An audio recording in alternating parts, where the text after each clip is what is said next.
New potion. New potion, everyone. Welcome, welcome, welcome. We've got a new potion for you guys to take. The potion of transformation. That's a cool one, eh?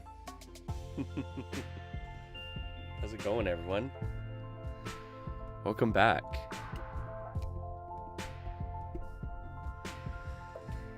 We've got our picking hat on. Treasure hunting Tuesday.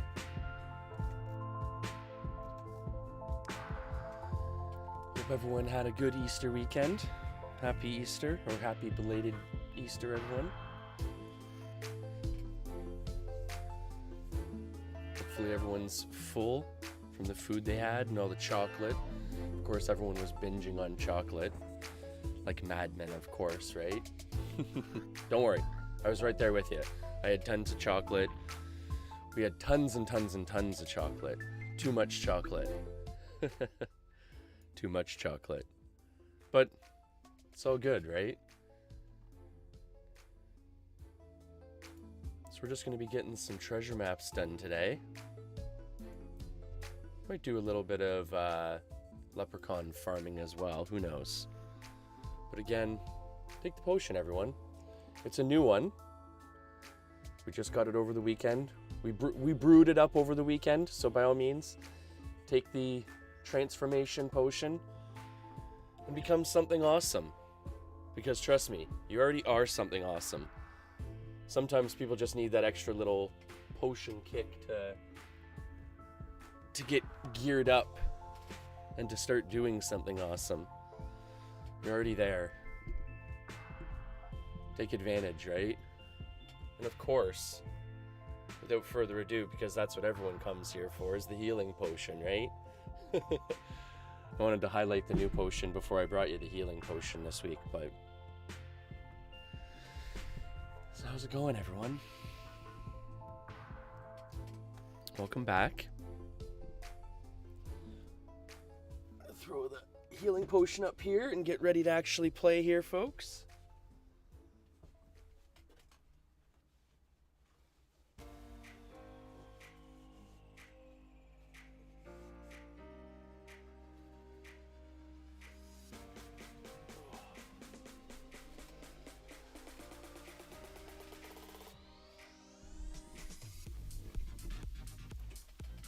All right, and without further ado,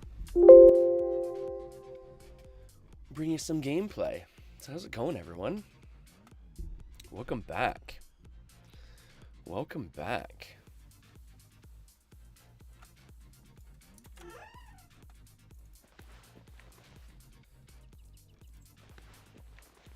Hopefully everyone had a good Easter weekend.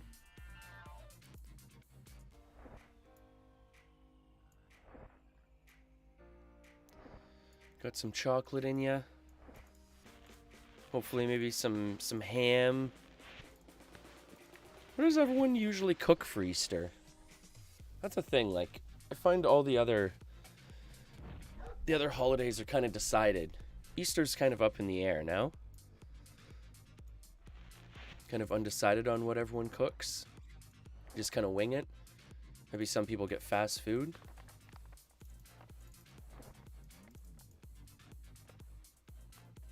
I always like to open my maps, and that way if a thief wants to steal them, they're pretty much worthless at that point.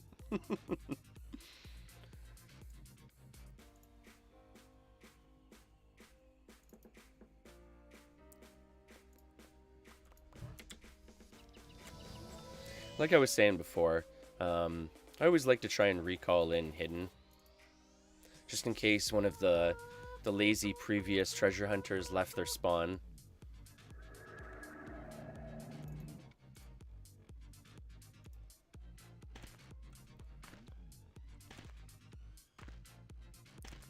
Yeah, like, does everyone do... Okay, so I guess, like, the choices for, like, the traditional choices for Easter would be, like, what? Ham, turkey. What other choices are there, really? Do people do, like, roast beef for Easter? I'm not too sure on that. I think the choices are more More turkey and ham.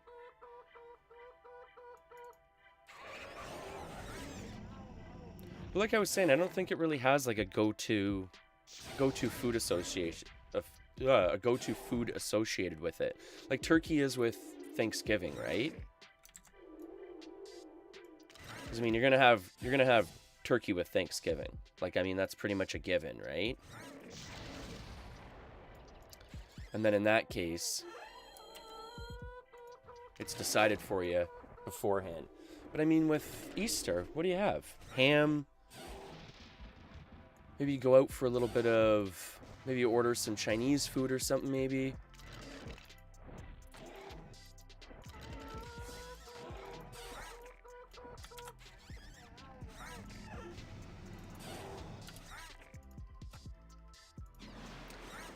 Actually, I haven't had that in a while, Chinese food. I'm not generally a big fan, but there are generally a few things that I can kind of pick and choose from.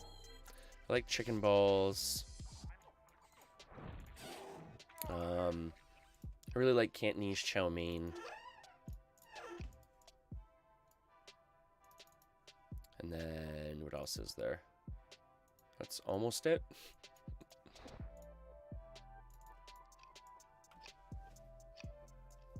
I'm just not a big fan of, like, sweet foods.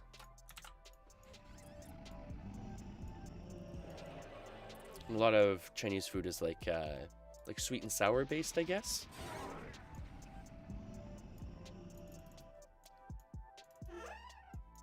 Whereas my family, that's like a go-to for my family to get takeout for any holiday like that. Just wasting time here. Being all chatty. Collecting some leather. I like collecting the leather just because it's colored, right? Oh, this character doesn't have it. I guess I'm going to make a quick macro here. Sorry, stick with me here for a quick second.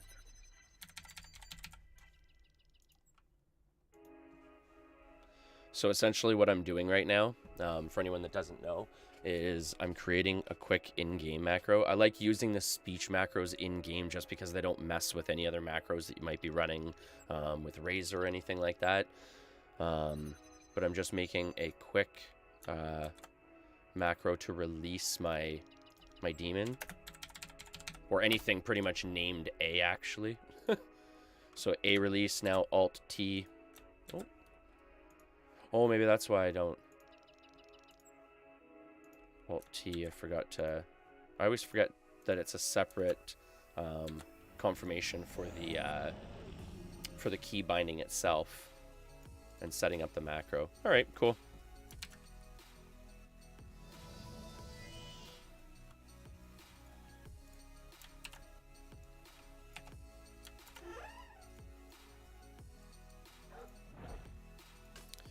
We're just slowly doing some level 1 maps here, folks. On this server, there's a chance of a level 7 map dropping from essentially any level of treasure map. So we're just slowly getting some...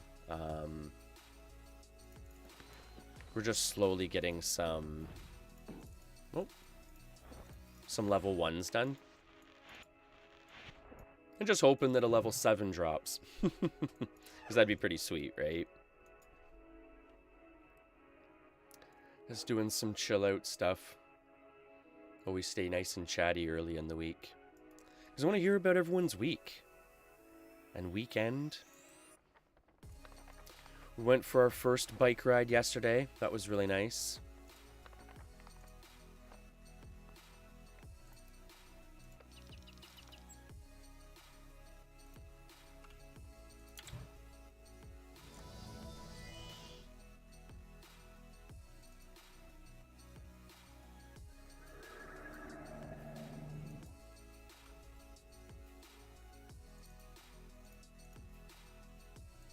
It was actually really warm. It got warm enough where I had to take off my sweater and everything like that. Which, I mean, obviously was really nice. The little guy was having a blast in the little trailer.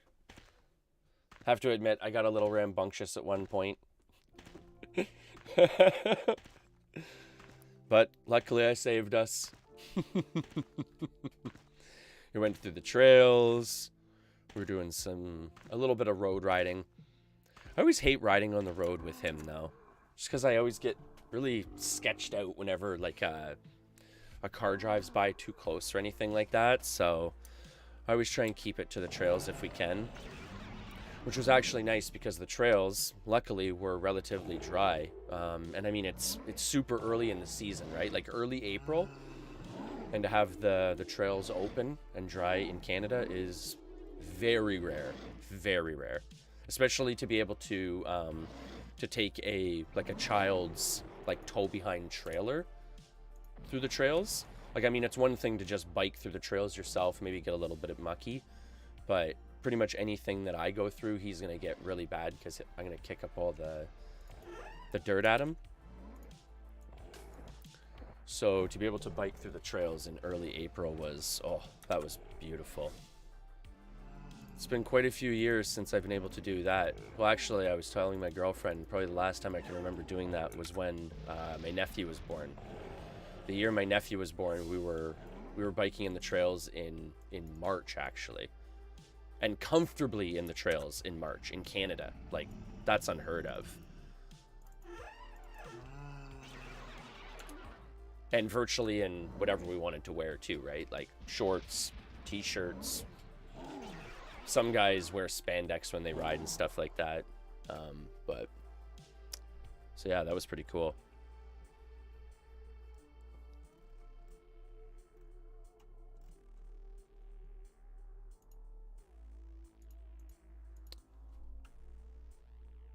Yeah, why is my...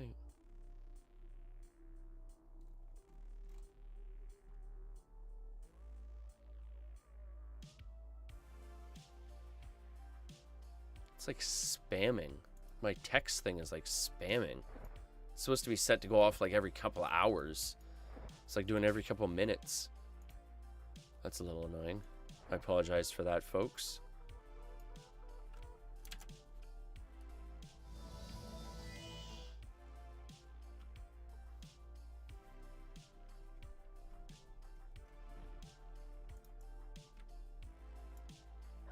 We'll start our treasure map pile in town here. That seems to be a go-to and a staple. Hey, Cheps, how's it going, bud? Welcome, welcome. How are you this fine, I guess, evening for you? I don't know. Is it an evening for you? Time zones. It's always so confusing, eh? Hey, Ginger Spice, thank you so much for the raid. How are you this fine day? Did you have a good Easter weekend? Did you get filled up with lots of chocolate, hopefully? I know I had tons of chocolate. We have a little guy and he gets so much chocolate that he can't eat it all. So I mean, I have to test some of it, right? I have to make sure it's not poison or that it hasn't gone bad. So I got a pretty good share of chocolate myself. Oh, it's 4:22 a.m. for you. Oh, so it's super, super early for you. It's pretty early here for me. 7:23, right? So ginger spice or die? Do you put ginger spice in like everything? Is that like the equivalency of pumpkin spice for some people?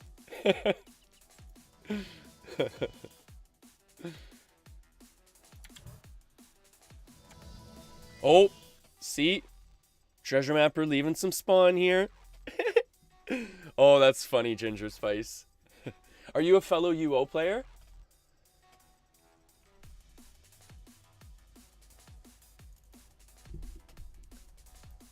It's one thing, there's so much camaraderie in the UO community. It's like the Stardew community in so many different ways. Or so many different ways, but so many of the same ways, right? It's a very small, tight-knit community at this point. Just reinstalled for the first time. Oh, no way! That's super awesome. So what server are you playing on? Are you playing on Outlands or are you playing on UO Forever? It seems like everyone is pretty much on either of those two servers. I'm just gonna kill this guy off.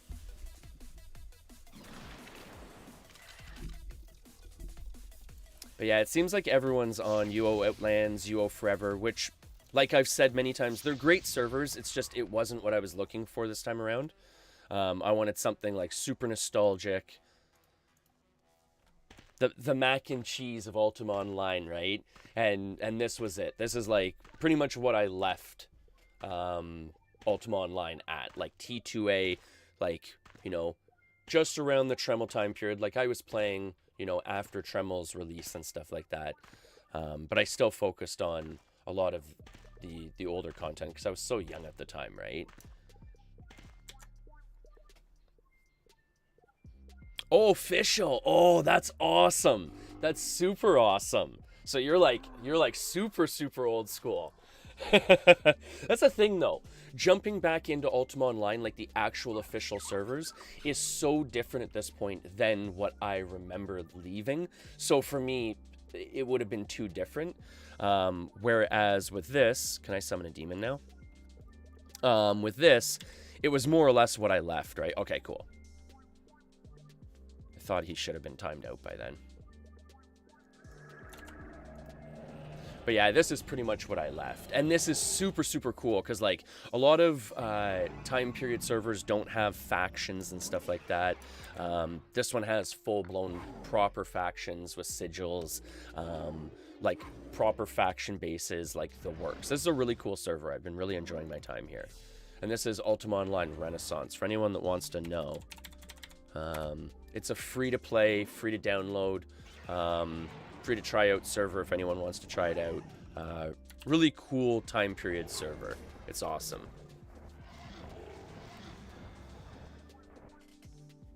Oh, that's, yeah, see, that's the thing too, right? It is a lot like World of Warcraft now, where it's so, the other part too is it's so like gear centric, right?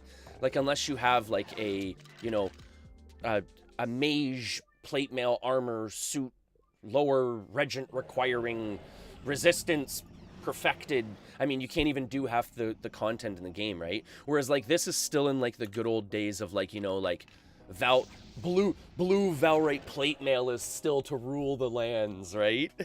You see someone in blue, in full blue plate mail and you're like, what? That dude is rich. Not quite like that, but pretty close.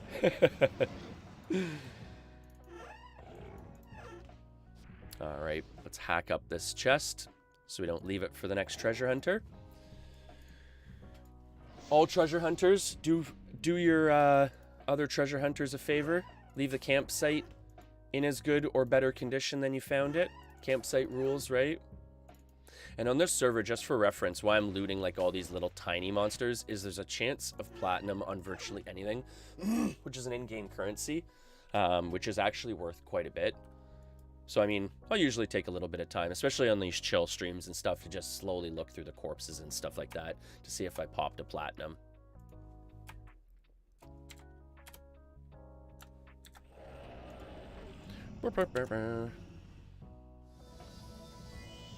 Oh, and yeah, good old Stardew, eh? Like, it's just one of those go-to games, right? Like, I love it, Cheps. I love it.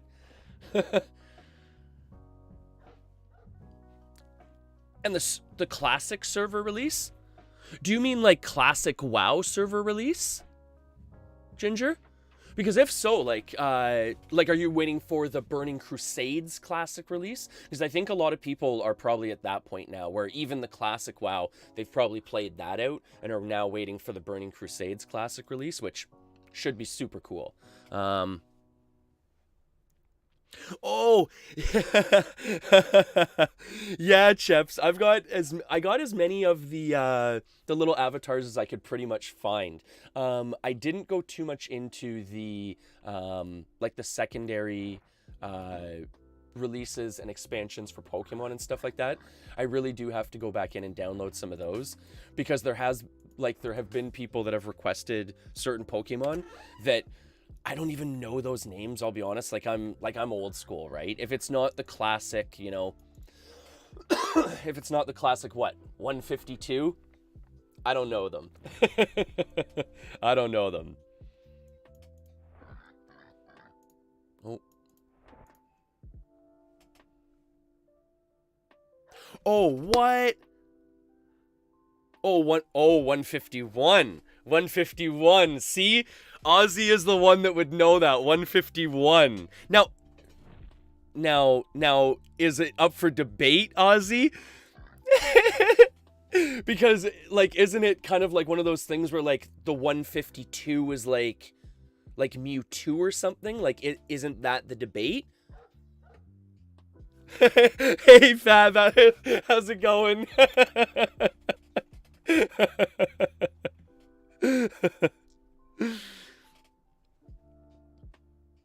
Okay, so is that the like kind of the debate is Missing No would be like the 152 Pokemon if you're to argue that there is a 152? Because I guess Missing No isn't technically a Pokemon, right? It's like a glitch in the game, so like you would argue that there is only 151 in the game? I guess that makes sense.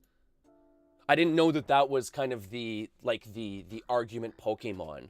I always figured it was more like the Mew versus Mewtwo, like being like the myth that it even existed in the original like Pokemon Red or Blue, right? Because you always had those friends like, oh, I've got one, and then you'd go over to their house and you'd be like, oh, well, let's see it, and they'd be like, oh, well, I just traded it to a friend because they gave me, the Pokemon card in real life, and you'd be like, yeah, okay, bud.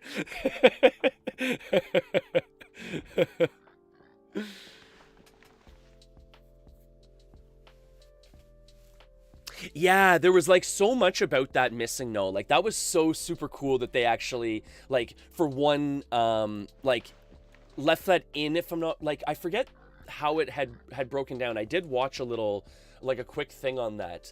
But it was neat the story about it and stuff like that, because I think it was discovered before the release or something, wasn't it?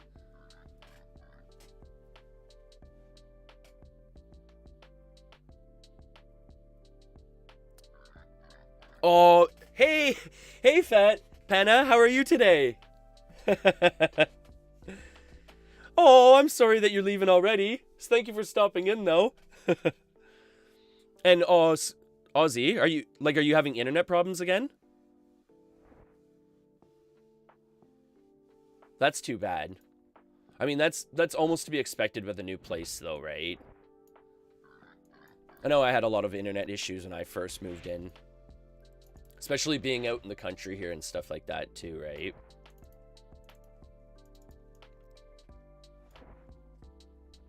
So Ginger Spice, this new one,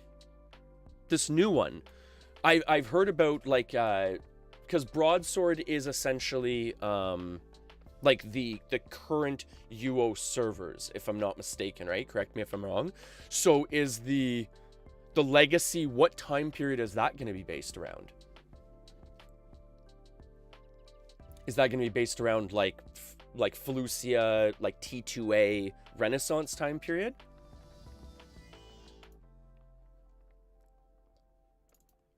And what is like a current like UO subscription cost right now? Is there a monthly subscription behind it? And what does it currently cost to run Ultima Online? I haven't been on an actual official server in, oh boy, probably since the early 2000s.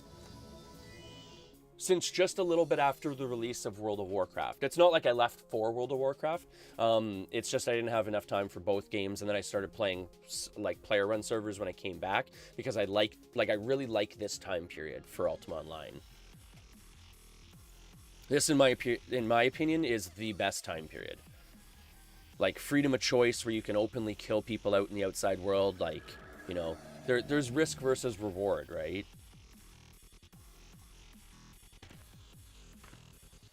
Yeah, I believe pre-T2A, and I haven't paid anything yet. Just made a free account. Oh, cool. Okay, so you can make a free account, I guess. And then I guess try it out for a period of time, and then commit to a subscription fee down the road? Or maybe is it something like what do you call it? Like Star Wars, where essentially you download the game for free, you can play the game for free, and then there's like small additional features to add on.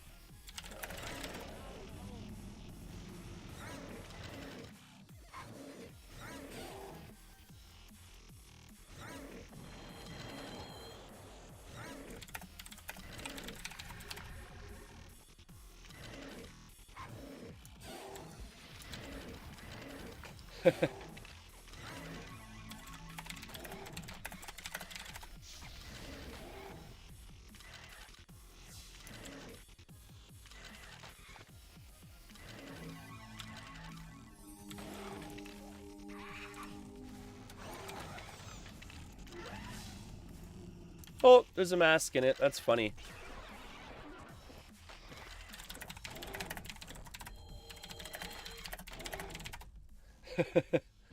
We just found a mask.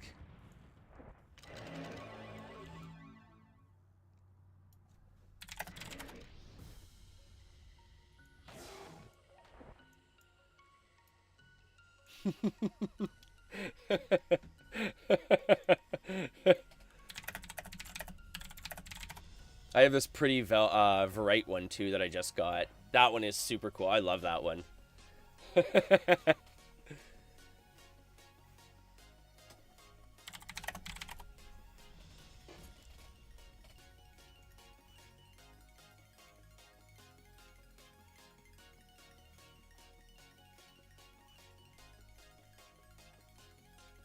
Oh, daily rares? Yeah, no, I haven't gotten into that kind of stuff yet myself.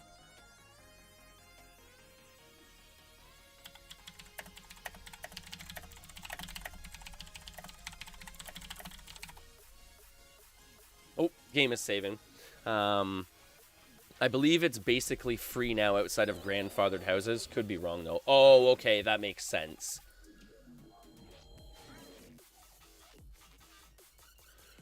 No, Panna. This is actually, this is super retro. This is even older than Minecraft. This is older than Minecraft.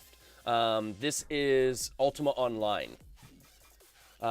This is like a super, super old school retro MMO style game. So this is like the great grandfather of games like World of Warcraft, Star Wars Online, EverQuest. Like, it predates all those games. If you've ever heard of RuneScape, it's very similar to RuneScape.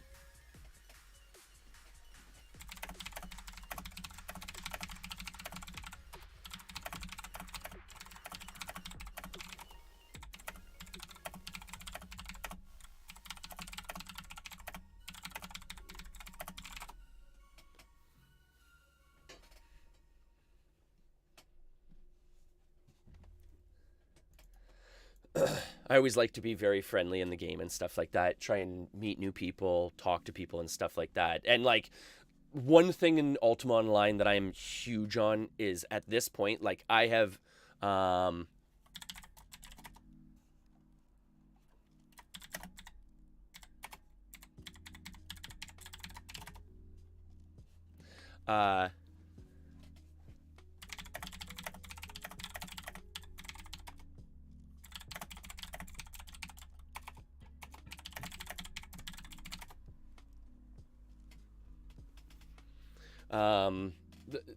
I keep getting like sidetracked and stuff like that. I'm gonna try and keep track of my conversation, this conversation, this conversation. How much was a trap removal kit?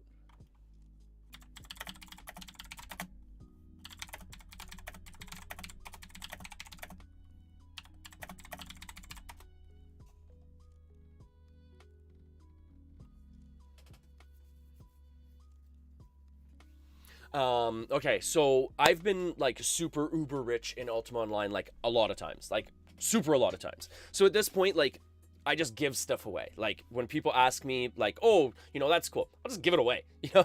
And I'm relatively new on this server, but at the same time, like, I'll run like maps with people and just give them all the loot. I'll run holiday scrolls with people, like whatever comes up and stuff like that, and just give, like, I've helped people with like the leprechaun dungeons and stuff like that, and just like stood back as they loot the the boss chest and stuff like that. Like, I don't really care about loot at this point in the game. I just want to kind of have some fun, bring people into Ultima Online, because that's another thing too. Like, I really believe that a lot of people would have a lot of fun in a game like this at this point, because there's so many things you can do in this game that I think are overlooked because of the graphics, which unfortunately is a realistic issue in today's society. Which, I mean, I understand. You don't pay like $2,000+ to play an old style game, right? But the game mechanics in this are just so far superior to so many other games.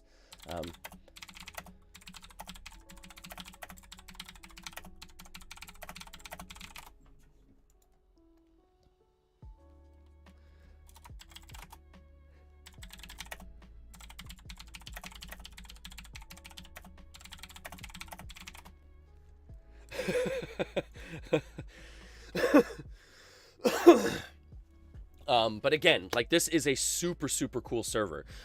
Cruise, if you want to check it out, free to play, free to download. If again, like I've said to a lot of people too, because I know a lot of like people are just into PvP. There's a very cool faction system here. Some people have a hard time getting like started up initially and stuff. Come talk to me in game. Come talk to any member of like SI. Will help you get started. I've already told my guild members, like, if they get someone started, I'll reimburse them for any money or, you know, items they give away and stuff like that. So just talk to one of us. We'll get you started on the server and everything and get you having some fun, right? But again, thank you. I just wanted to say again, because I feel bad because I'm so distracted. I'm so rattle-brained. But Ginger Spice, thank you again for the raid. That was super, super cool. And thank you for bringing some people over, and hopefully some people enjoy, you know, Ultima Online content. Sorry, I'm not doing much in the game right now. I just want to try and get caught up with chat and everything like that. Ooh, Scottish Aussie tried to stream Outriders. That's like the new hot game now, eh? I've been hearing a lot of people playing that one. What's that one all about? Is that like a new FPS game?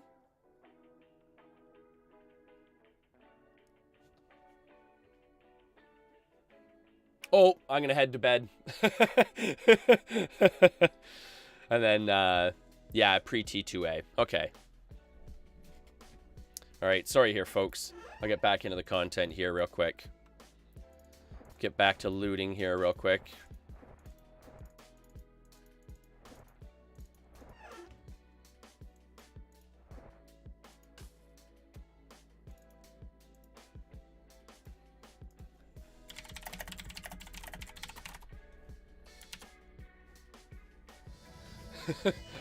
I just leave, like I said, I just leave stuff on the ground all the time. The one thing about this character that I really like too is I can ID my entire bag all in one shot. Yeah, so I'll throw those down. Hardening legs. Pretty much anything like of reasonable use, I'll generally try and throw down in town. And then hopefully someone else can get use out of it. Whereas like ruin things and stuff like that, like a massive axe, I'm not gonna throw that down. I'll just sell that to the provisioner. Oh, so many hidden people in town. That's the one thing too. I've played a lot of player-run servers. The population on this server is pretty decent. I'll admit it's not quite as populated as, say, Outlands or UO Forever. Again, those seem to be the two biggest player-run servers at this point. But Ultima Online Renaissance has a really good player base. And the one nice thing too about it is, that I always boast about, is the player base is pretty mature. Out of all the times that I've been PK'd and stuff like that, there's only been like literally 1 or 2 times where it's been like, you know, they've killed me, they've dry looted me, you know, they haven't gated me out of, you know, a dungeon or something like that. Most PKs, once they kill you, will even, like, you know, trying to help you get your pets back and stuff, because they realize like the quicker you're back in the field, the quicker they can start trying to attack you again and having more fun themselves. So, you know, it's just a fun cycle, right? Have I ever played StarCraft, Cheps? Oh, bud, I am a StarCraft man. I didn't know the wording on that one. I was gonna stumble over the wording, so I just went really simplistic with it. But I actually, just a little while ago, Blizzard had a really big sale on a lot of their apparel and stuff like that, and I got a beautiful like original StarCraft like hoodless sweater in like ocean blue with StarCraft right across the front. I wear it every once in a while on stream. It is super awesome. Yeah, I love StarCraft, chat. It's funny, actually. That's actually one of the games that that like pushed me into like computer gaming and stuff like that. Because that's actually, if you ever check out my Discord, I do. Oh, I'm standing on top of it. I got to move one more tile back. I do like little tiny like, I guess like almost retro like gaming stories every once in a while on my Discord, and that's actually one of the ones that's featured in one of my stories, because that game, when it first was released, was the game that made me like start realizing about like computer upgrading and stuff like that, and about computer components, and about like, you know, minimum requirements to run certain games and stuff like that. Because at the time, I believe I was playing, I want to say Warcraft 2, not World of Warcraft, folks, Warcraft 2, real-time strategy game like StarCraft, but I was playing Warcraft, and StarCraft was released, and I didn't have a good enough graphics card at the time to play it.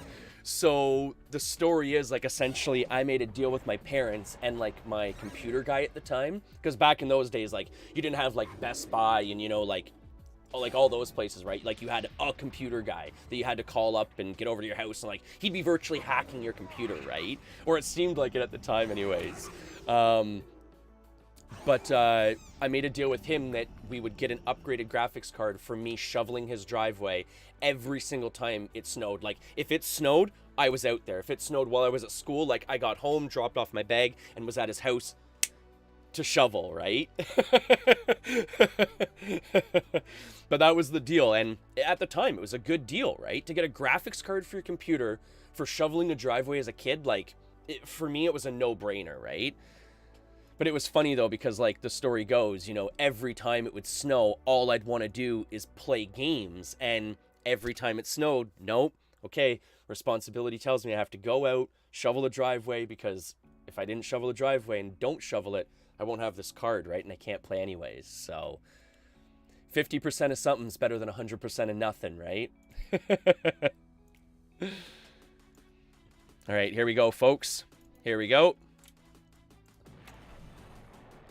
Let's get to the looting. Let's get to the good part, right? Oh, no map. That's okay, folks. That's okay. One of these days, we're going to pop a map, and I'm going to be super happy about it, right? Level 7 map on this server goes for roughly 200k. So...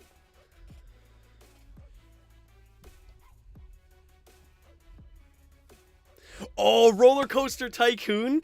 That's a classic, too. See... I have the classic memories of, what was it? Theme Park. Theme Park was actually... oh, that scared me, actually. I completely forgot about the sound effects with the characters. So the avatars have little emotes you can do, and someone just farted. That totally just startled me. But, I used to play Theme Park, and that was before Roller Coaster Tycoon, and that was the classic back in the day. My sister and I used to sit there and play Theme Park for hours. That was so much fun. But again, that was before you needed a graphics card, so that was an easy one to play.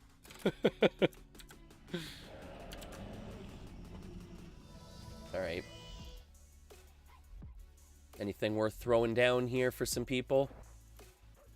Yeah, like I was saying, I like to throw down like anything of decent use just for people to use in town. In case there's any new players or anything like that that might be able to use, you know, a force war fork or something like that or whatever, right? About the only thing I generally keep is greater heal ones.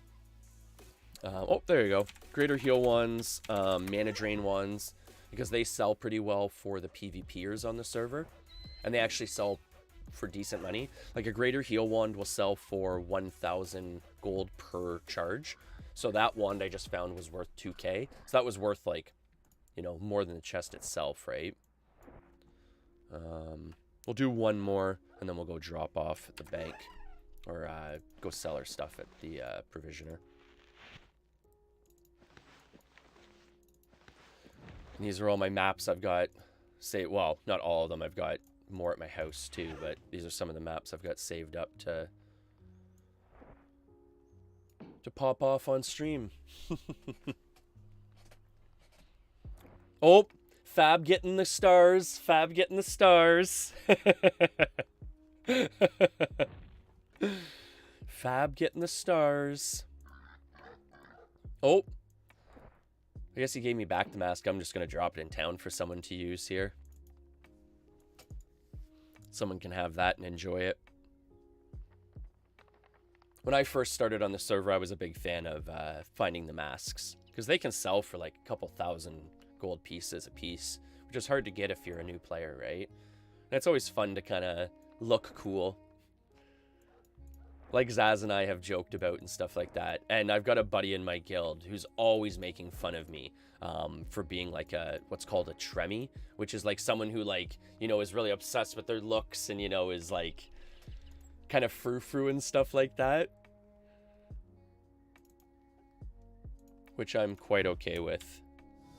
I don't mind being a tremmy in this game. Nope. Running low on reagents.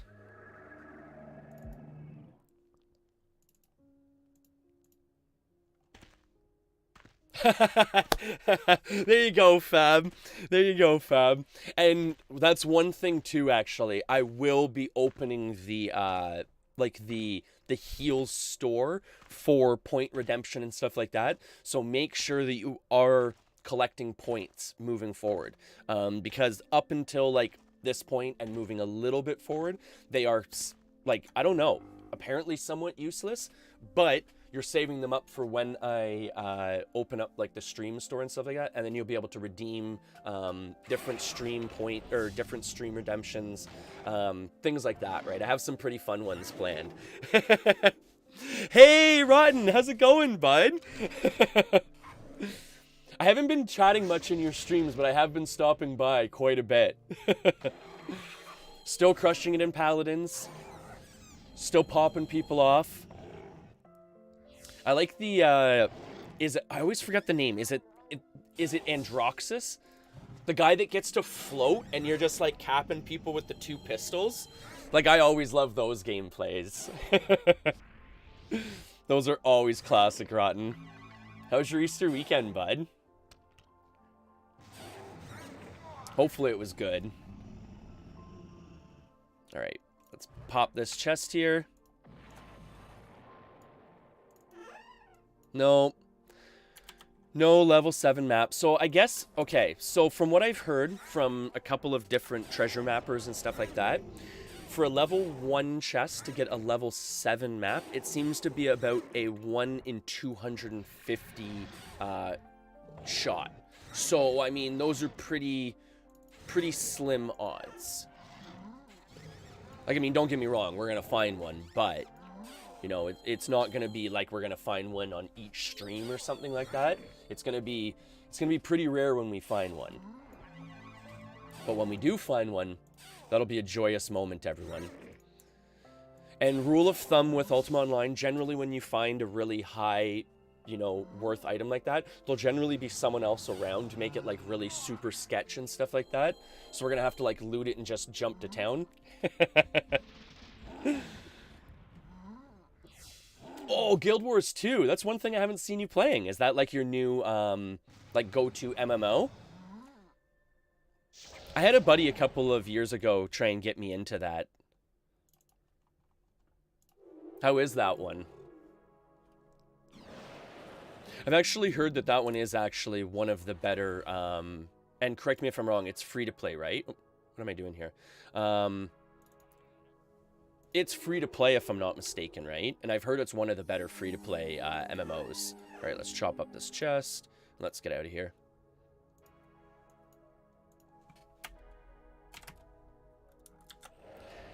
Seeing me a little while ago playing Ultima made you want to pick up a new MMO, eh?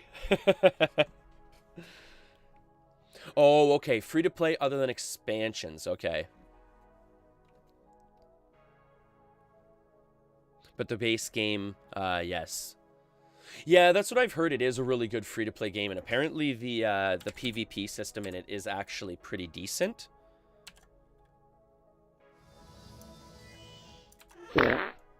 Ooh, ooh, ooh. Someone's a little gassy after Easter weekend. Had a little bit too much turkey, did ya?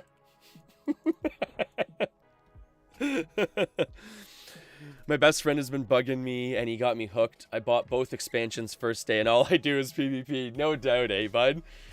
I don't blame ya. I have heard the PvP in that game is really good.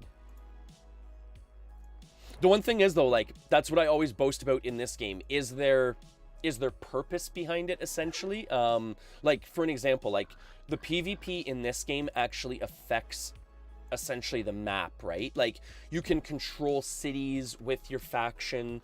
By controlling a city with your faction, you can somewhat control the economy. You can place additional guards, reinforce the city. It's pretty cool that way.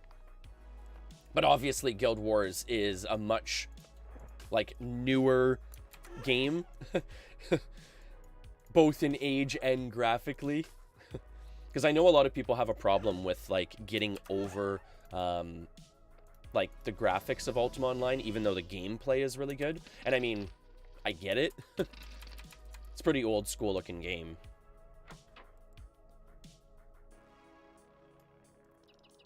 Yes, they have an event tracker, and yeah, guild versus guild and world versus world. That's pretty cool. So it's probably a lot like the World of Warcraft system then, for the most part, right?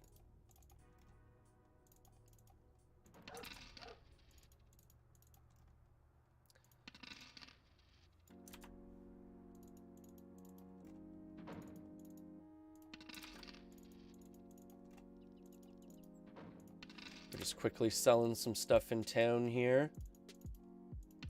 It's one thing, unfortunately, the server has a limit on how much you can sell at a time, which is 5 items, just to kind of slow people down from, like, making ridiculous amounts of money ridiculously fast. But it does get frustrating in situations like that, but whatever. I mean, you can make macros to get around it, but if you notice, I have one built for my gems. I don't have one built for, like, armor and stuff like that.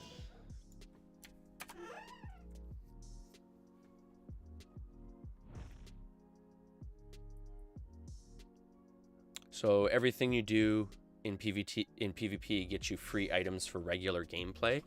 I've been getting these cool hellish molten weapons. Oh, that's pretty cool. And I guess, like, each weapon has, like, a different different attribute base to it and stuff like that. So the molten weapons, I guess, do, like, maybe fire damage or something. That's pretty cool. That's the one thing. Ultima Online started releasing features like that and everything. It's just, I have to admit, I'm not a big fan of those features myself. So that's why I play on this player run server, because I wanted something really old school before they started coming out with a lot of those features. But Ultima Online, like, they've got things where, like, you know, there's elemental resistance, you know, in the different elemental bases and stuff like that and everything.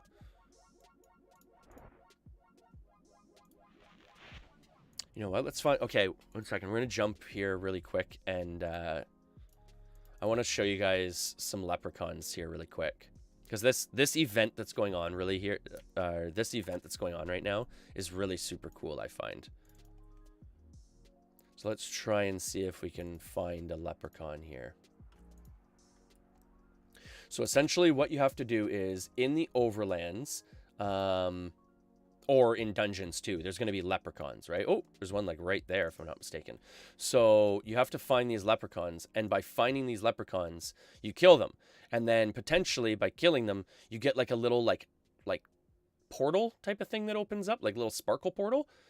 And then if you jump into the portal and complete the portal, it's like a little mini dungeon.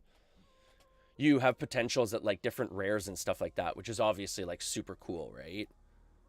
So let's see if we can pop some of these. Let's see if we can pop some of these.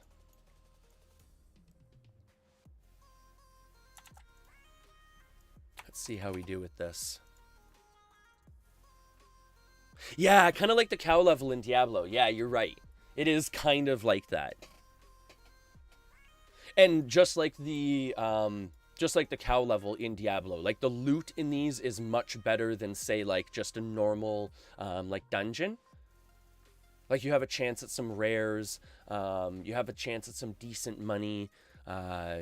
There's usually eggs on the ground, which is another seasonal item, which is almost like a currency, and they're worth quite a bit. So there's quite a bit to be had in these little dungeons.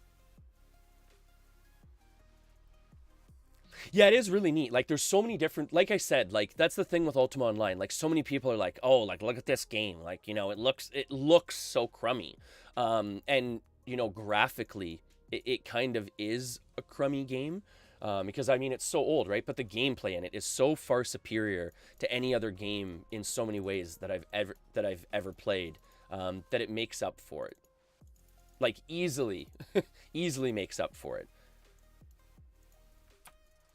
Like, even the, I haven't done too much of it, but even the, like, the boating system in the game is so cool. Like, essentially, there's almost like treasure maps, like messages in a bottle that you have to fish up on the ocean. And then by fishing those up, like, krakens come up, and then, like there's, like, pirate ships that, like, come in and, like, try and take over your boat and stuff like that. Like, it's pretty cool. And again, like, it's not like, you know, you're, you know, blown away by the graphics of it, but it's the gameplay of it that's super cool. So there's different things you can find too. This character here has the ability to track different creatures. So what I'm doing right now is I'm just kind of like running around trying to find the different creatures that I'm looking for.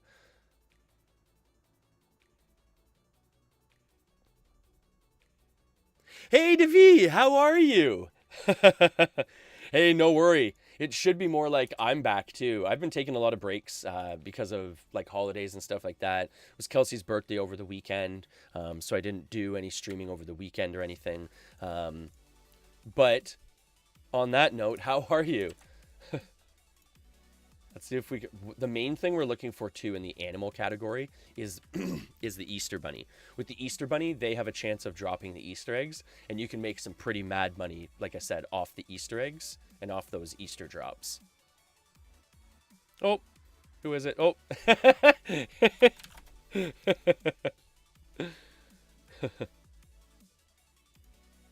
Lots of people out doing looking for the leprechauns, so that guy there was looking for leprechauns as well. He found one of the clover golems, which is one of the, like, the monsters. But if you're not a tamer, it's almost not even worth taking those things out, because they're so, like, their hit point pool is so big that, like, you'll be sitting there for so long trying to take them out that you could have taken out, like, multiple other creatures in the same amount of time. Like, I'll kill this leprechaun that's further away in probably less time than it'll take him to kill that, what do you call it? To kill that clover golem. So this character also has hiding and stealth, which makes it a little bit easier to approach the Easter bunnies. This character is pretty much built for, like, this seasonal event here. So as the seasonal events change up, I'll slowly, like, change out the way the character's built and stuff like that. But for right now, this character's pretty much built for this event. And this is my skill set right here, for anyone that's wondering. Oh, I'm sorry that your class started. Thank you for stopping in, though, C. Davy. C. Davy. I'm trying to pronounce the whole name, and I'm probably butchering it again. It's been a while since I tried to pronounce it last.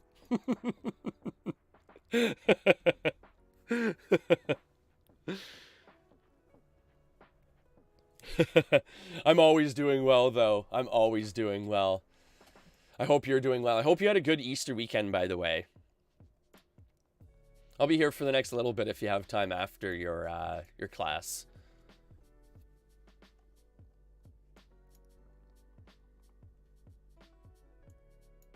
Hopefully we get a sparkle here. All right, we're going to use a blade spirit too. It's demons. Demons not cutting it for the damage department.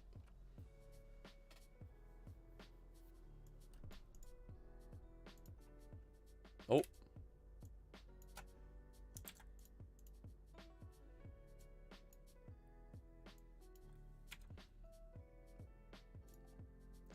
Sorry, Mr. Grizzly Bear.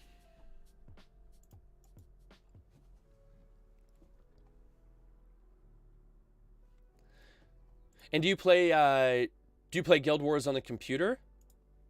Rotten, if you're still here? Oh.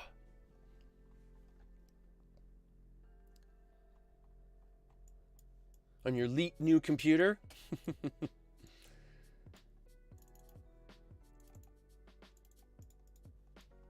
It's always nice getting a new computer. Any new piece of hardware is always nice getting, eh? Whether it be a laptop, a new computer, a new tablet, even a new TV or something like that. It's always nice getting new hardware. Oh.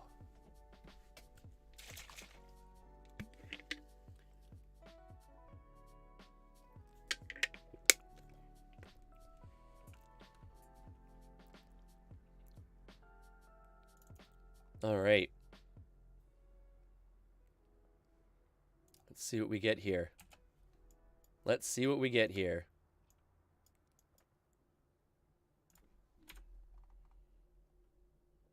Oh.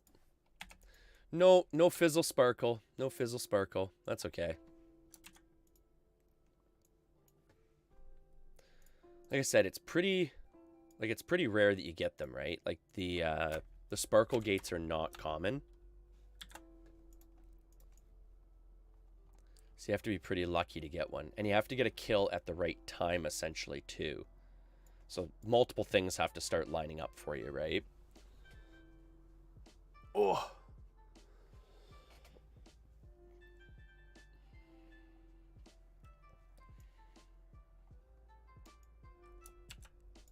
All right, let's try and find another one here. Oh, we got one right close to us. The higher it is on the thing, like on the little like gump there, the closer it is. So if you choose one higher up, then it's going to be like right there, right? Which it was. That was pretty close.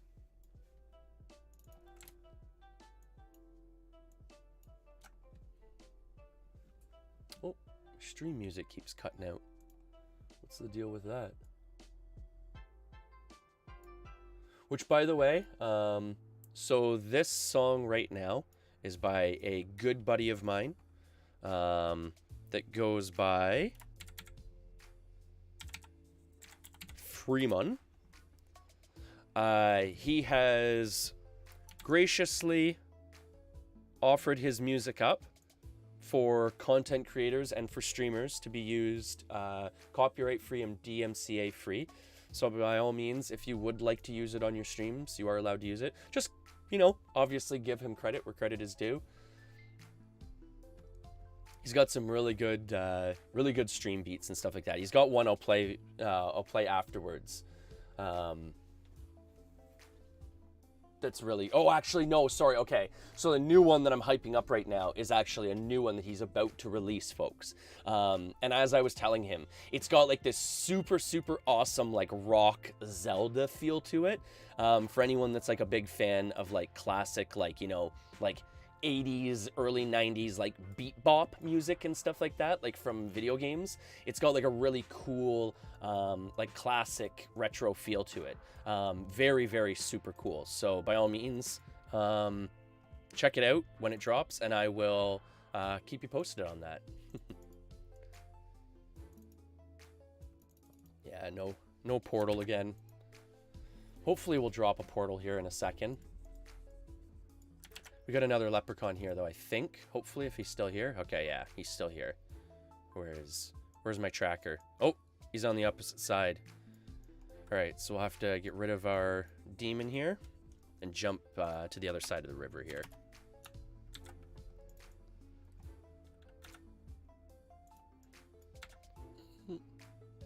Too far. All right, he's over here.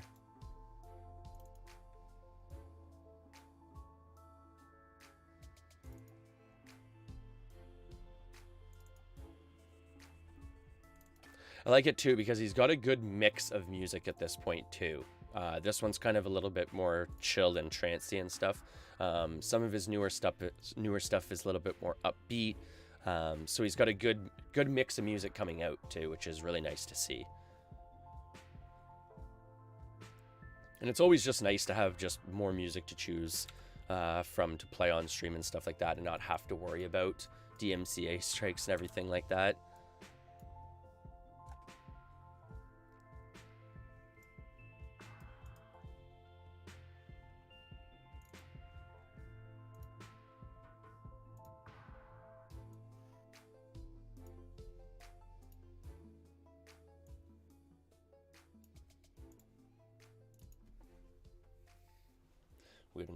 We'll get another one going here. I don't want to start casting like blade spirits and stuff and aggro one of these wandering healers.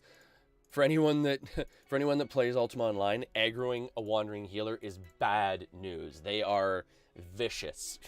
You're not meant to kill them. You have the option to kill them. You can kill them, but they're vicious. So I don't generally try and aggro them if I don't have to. So we'll just use controllable summons here, like demons and air elementals. Whereas the blade spirit or the energy vortex, they might just mindlessly take off and aggro one of those healers, and could be bad news for me. It's not usually too bad because I'm on a horse and they're on foot, but I don't want them to explosion flame strike me. They have been known to do that at times.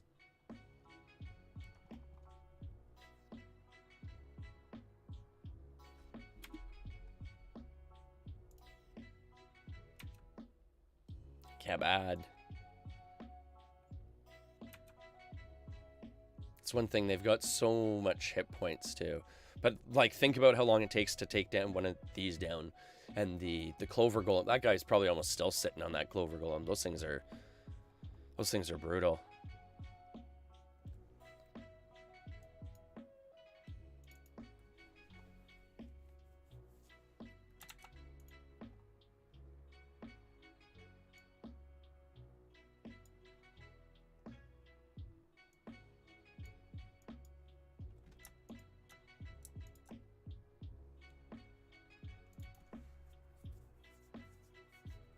Figure I'll meditate up here just in case we do pop a portal here. Yep, which we did. Cool, okay. So that's pretty cool. So this is what we were trying to pop here, folks.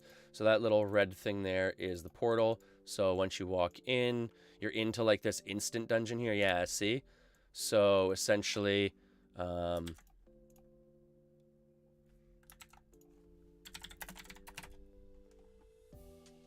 whoa, whoa, whoa, whoa, whoa. What was this guy doing?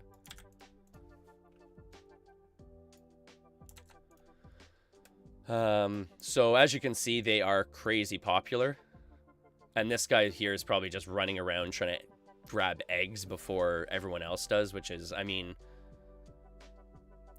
whatever. I get it, but it's a little annoying when people do that. But I mean, I get it. But like I said, I'm just here for the fun and stuff like that, to show people the content and stuff like that, right? I don't need to make a ton of money. I've been there, done that. Got the bumper sticker.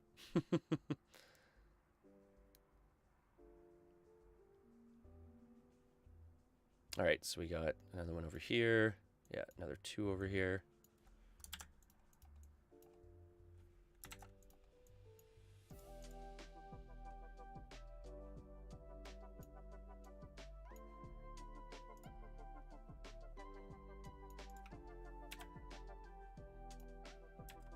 Yeah, it's crazy how popular they are now. Because like when the event first started, like this guy is literally just running in and just aggroing stuff. This is the guy, and it's funny too because this is the guy we were talking to earlier as well, that Diabolic guy. Yeah, he's just running in and aggroing stuff.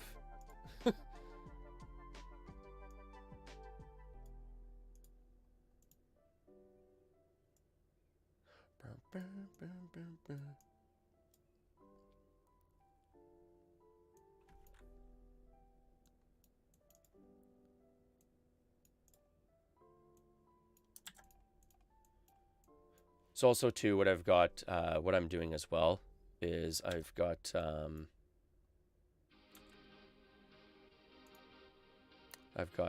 provoke, which allows me to make the creatures fight one another, which is, I mean, obviously really super convenient and very powerful, right?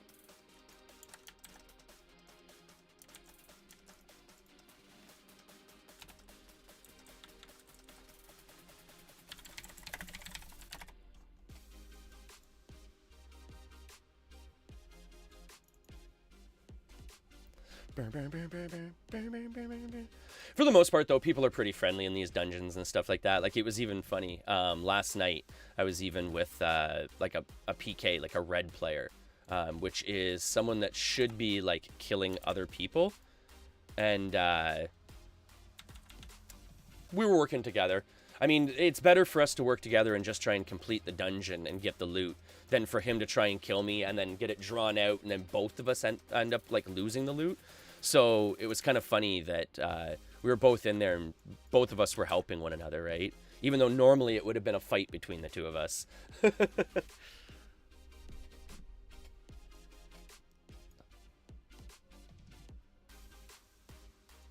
Oh.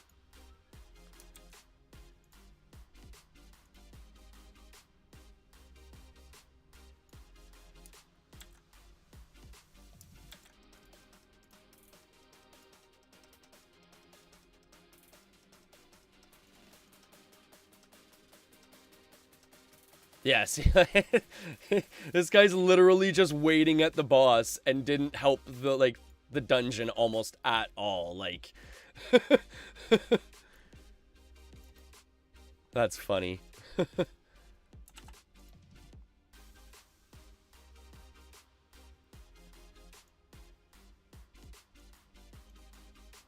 Whatever.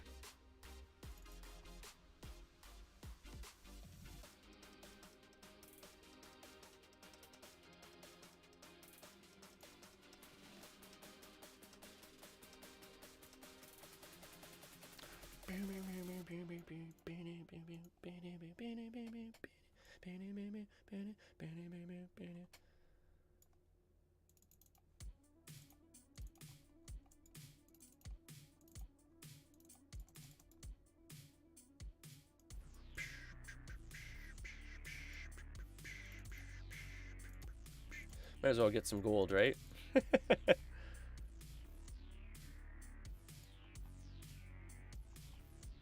Might as well get some gold.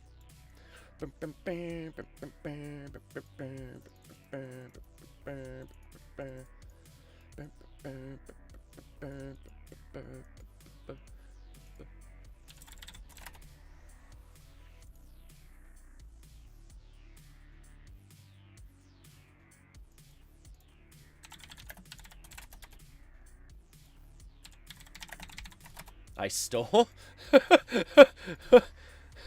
What did I steal?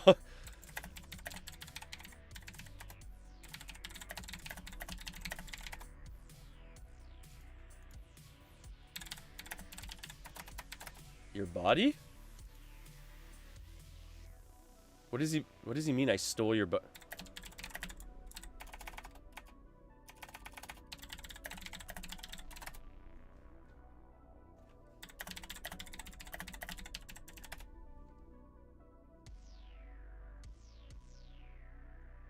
I don't think I did. I don't know what this person's talking about, but whatever.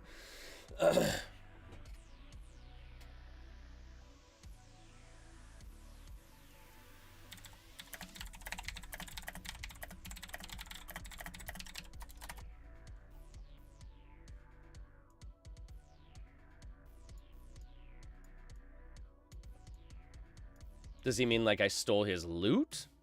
Like from his, like... Does he think I was looting the corpse here? Whatever. Whatever. I'm literally on stream and it's recorded, so if they want to watch, they can watch.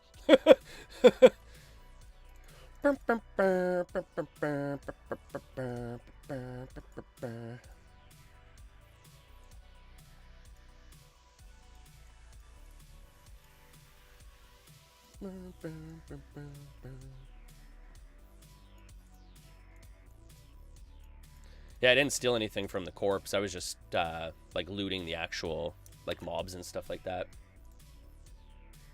Let's see if we got anything worthwhile with the katana. Oh, maybe I did loot them. Apparently I'm in gray.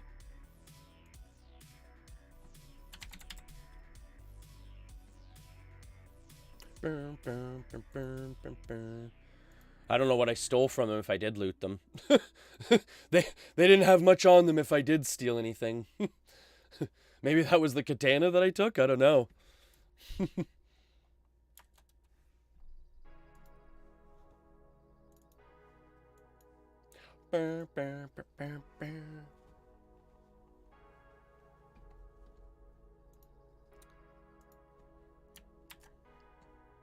Now, Gary Strolling. Now, that's a thief. That's an actual thief in the game.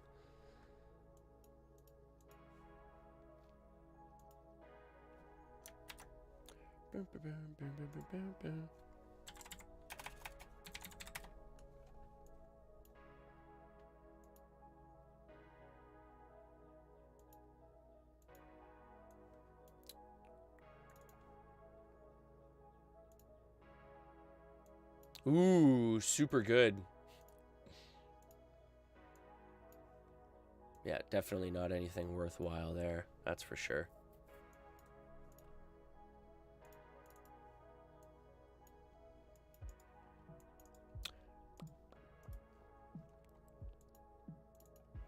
Well, that's funny. That health bar was still up from last night.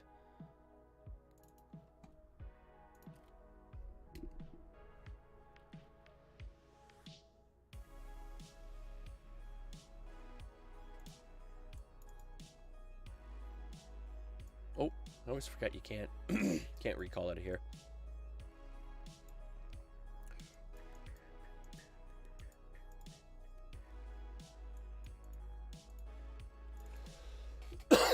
Oh.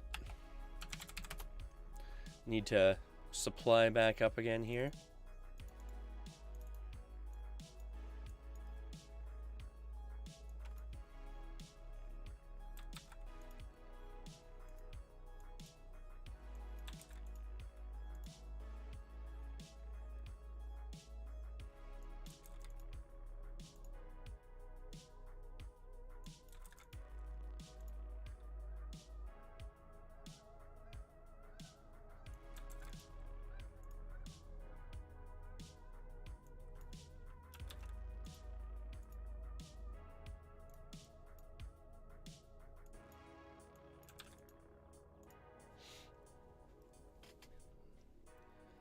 Anyone with big plans today?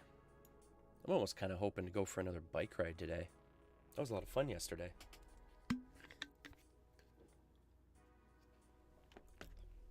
We had some pictures posted up on our Instagram and on our Discord. Oh, sorry. Felt like I was going to sneeze there for a second. Yeah, we had some stuff posted up on our Instagram and our Discord page, highlighting the bike ride from yesterday. That was lots of fun. Well, I'm glad that we at least got to find one of those leprechaun dungeons on stream. That was kind of cool. And then we get accused of looting someone's corpse. Of course, right? It's like, I'm pretty sure I didn't loot your corpse, but I mean, maybe I did. Maybe I just thought it was like a leprechaun, but the leprechauns are usually bald. So I wouldn't usually loot someone with the hair. But yeah, I really don't think I looted their corpse. Maybe I'll have to go back and rewatch my own stream.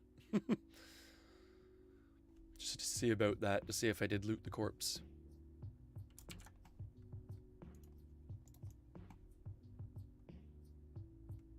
Because as you can tell, that'll probably bug me and eat away at me throughout the day, right?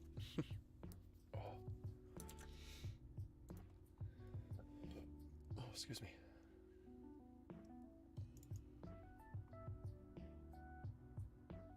There's also certain quest animals that you can find on this server as well that are worth a lot of money.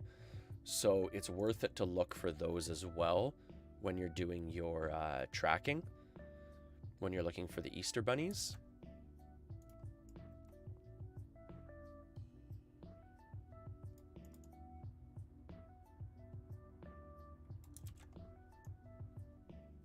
That's one thing I hate, though, is running through these jungles. There's not too many things worse than running through jungle in Ultima Online, because there's so many stupid little plants and stuff on the ground that get in your way, and half the times you can't even see them until you're right up on them or you're stuck on them. And it's already too late by that point. We got a leprechaun. Let's get the leprechaun.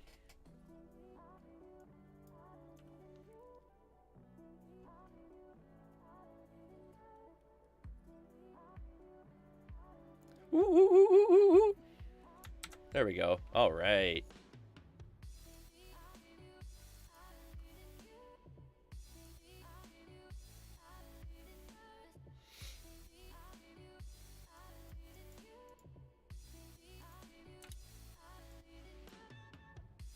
Yeah, maybe I'll check out Guild Wars just to see what it's all about. That's one MMO I've never even downloaded or anything like that. It'd be kind of neat to check that out. Oh, and I got a snack for myself here that I think I'm gonna bust into here. I think it's about that time to bust into my snack for the morning. My pre-breakfast pre-snack. Good old cheese string here.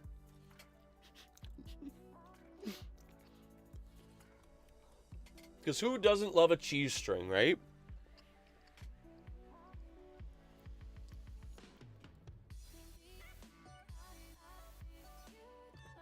Mm.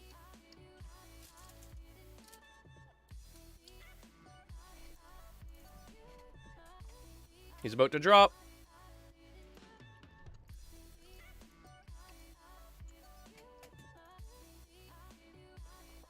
I'm gonna be chewing right into the mic. That's gross.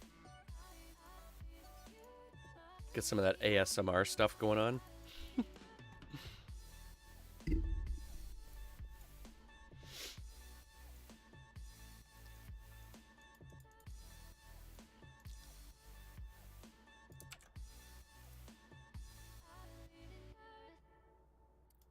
No evidence of people in this area, eh? Alright, well. I think that might mean that we have to jump to the next area here. Ooh, look at this person's house. They've been quite into the leprechaun events in the past.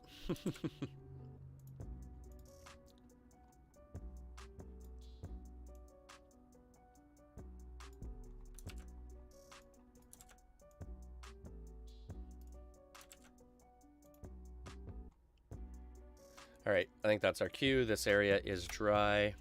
So we're on to our next area here.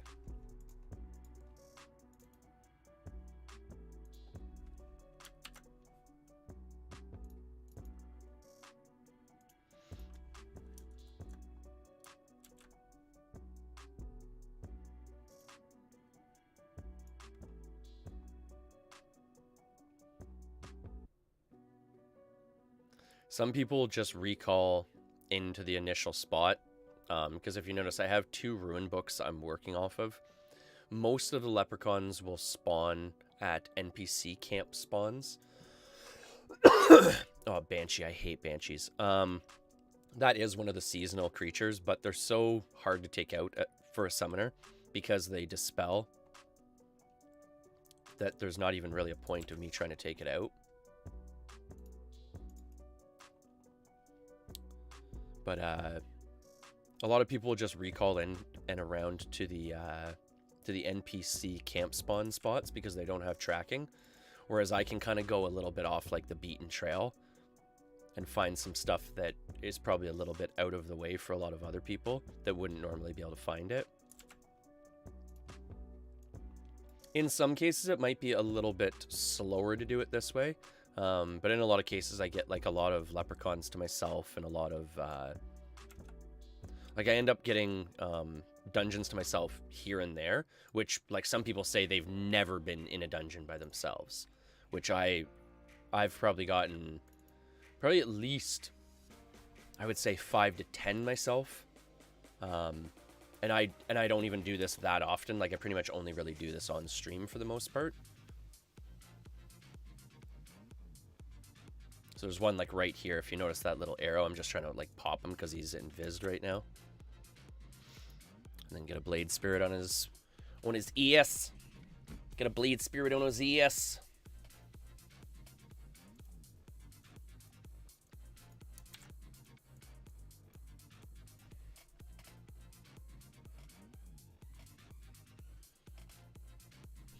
Oh, we got another little snack here too. We got a Reese egg, little tiny one of the mini eggs. It was one of our Easter treats. One of our Easter treats. Did you guys get Easter treats? What'd you guys get for Easter?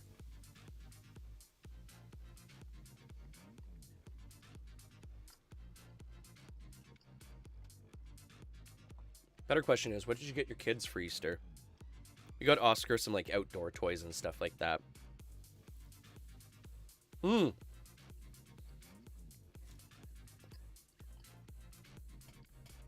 it's funny because I just got rid of like my whole remote control car collection, like adult toy ones.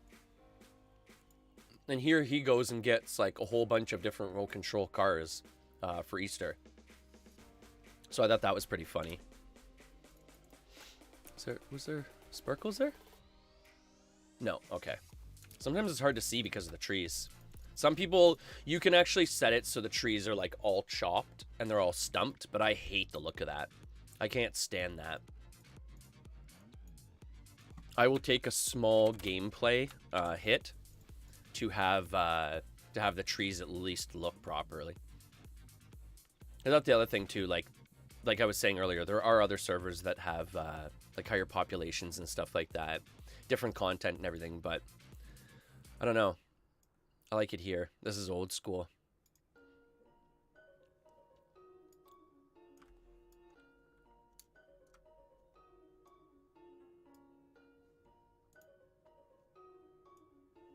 Yeah, it's pretty convenient to have a stable attached to your house. Wow.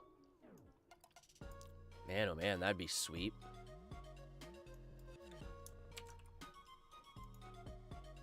Hopefully, leprechaun.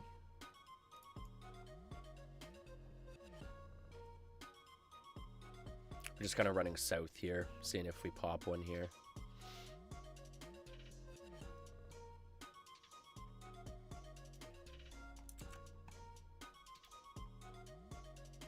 Yeah, this place might be tapped out here.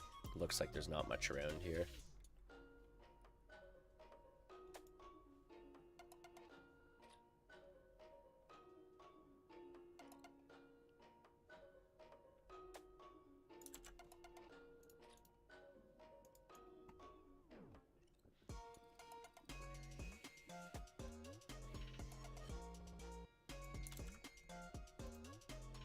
Oh, leprechaun. Where is it?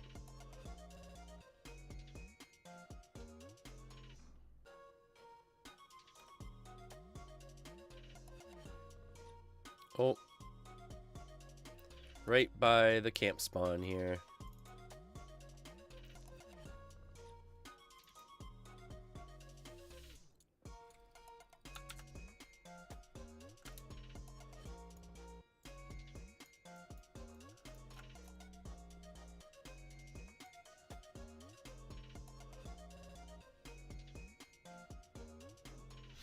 Try and get him to reveal here.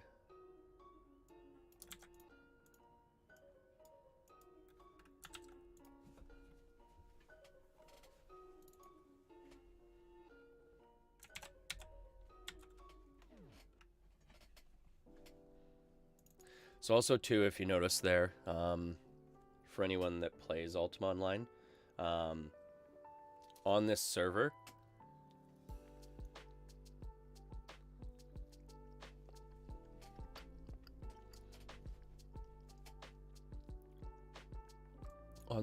there doesn't seem to be a cancel spell button. So what I use is I use a lantern, and the lantern, equipping it, will cancel your spell. So all my characters just run around with a lantern. I have a hotkey that just equips my lantern for me. So whenever I want to cancel a spell, I just hit my hotkey and it equips the lantern for me. And then that way, I don't have to worry about my spells that take too long. For an example, Blade Spirit. Because Blade Spirit takes a really long time to cast, if you notice. Like, this whole time I'm casting and I can't cast anything. I can't run anywhere or do anything else. So having the cancel spell, where essentially like, oh, now I can run away because I've equipped my lantern, right? It's really super helpful.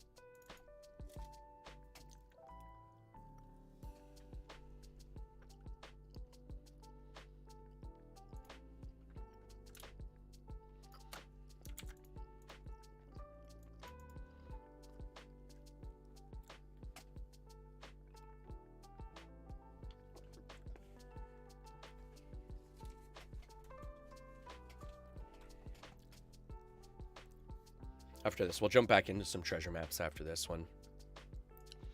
I figured this time in the morning I might be able to get some dungeons by myself with popping the leprechauns, but I mean, there's still tons of people on, right? With it being an MMO, it's not like it's an American MMO. So there's always going to be people playing it, regardless of what time you're playing it at or where you live, right? This is a tough leprechaun. Wow. Oh, I'm an idiot.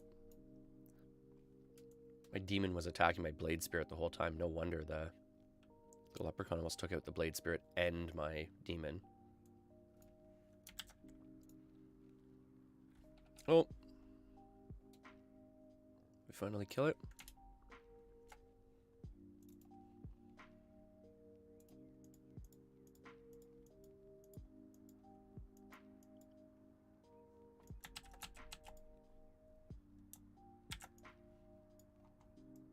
Oh, and we got red sparkles. Yay! We almost missed them because the stupid demon won't get out of my way.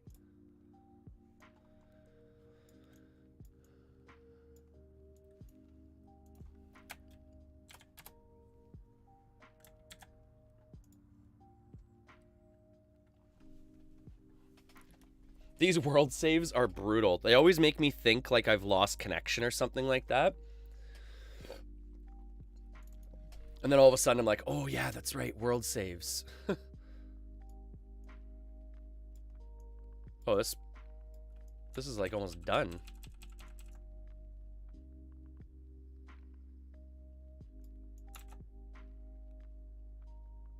Oh, but someone's abandoned it, apparently.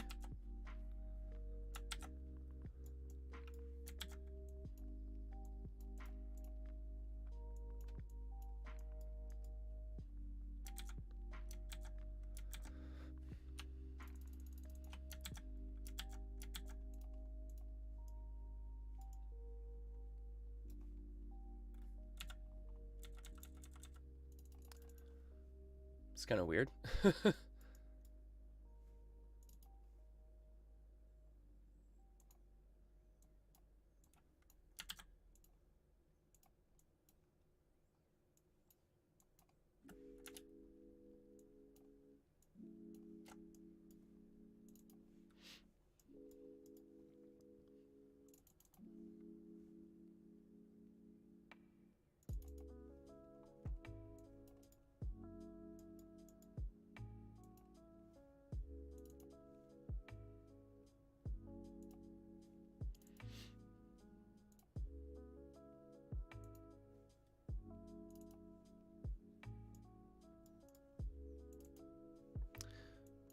Can't even get them down quick enough here.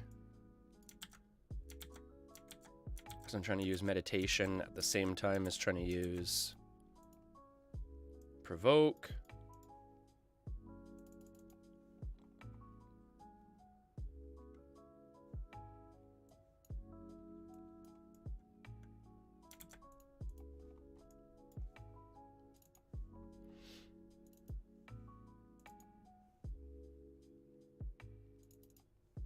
Yeah, see, holy jumping, like I can't even...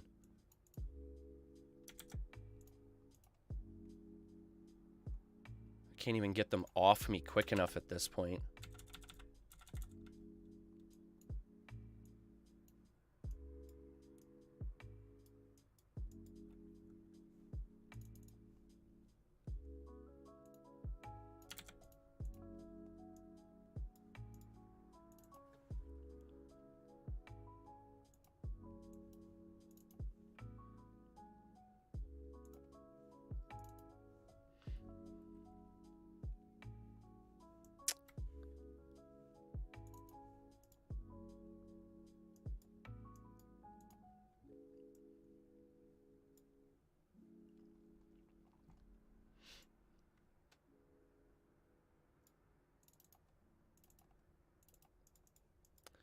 Might as well get what I can get, right?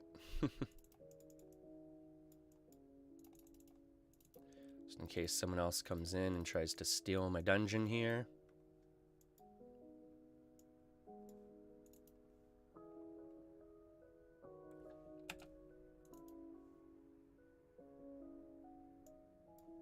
So that means that they shouldn't be able to come in at this point, but most people have found that that mechanic seems to be broken.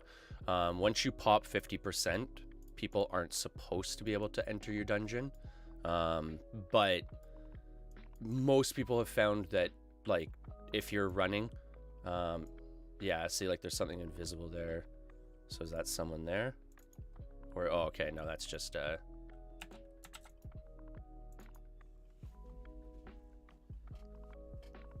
But yeah, most people have found that even though it's like built in that you're not supposed to be able to enter a dungeon after 50%, most people have had someone enter their dungeon after 50%. So it is still possible someone could still come in here and like essentially steal my dungeon. So let's try and get this done and over with, shall we? Let's try and get this done. Let's try and complete this, right?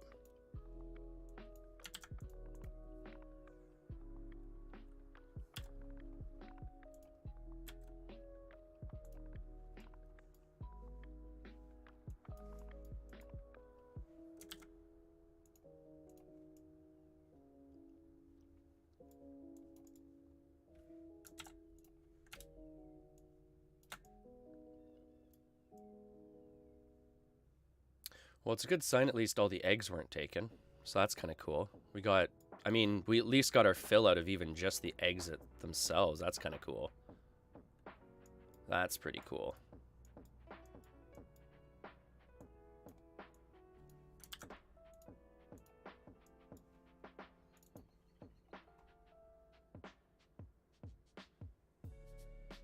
Hey, Kendra! Very well, very well. And yourself? We're just trying to get some Ultima Online done here. Oh, cool. I got a holiday coin from that. That's pretty cool.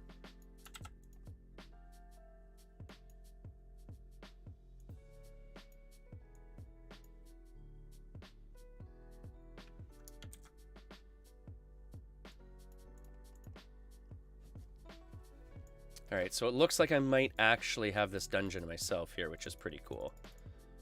But I can't take my time with it because I've had the mistake before where I've run out of time on a dungeon.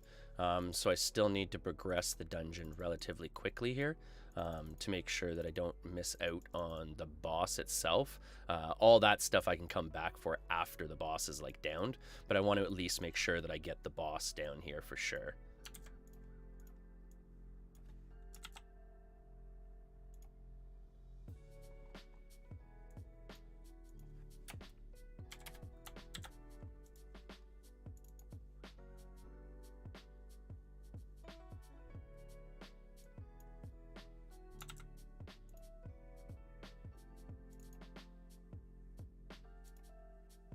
All right, cool. So that's pretty sweet.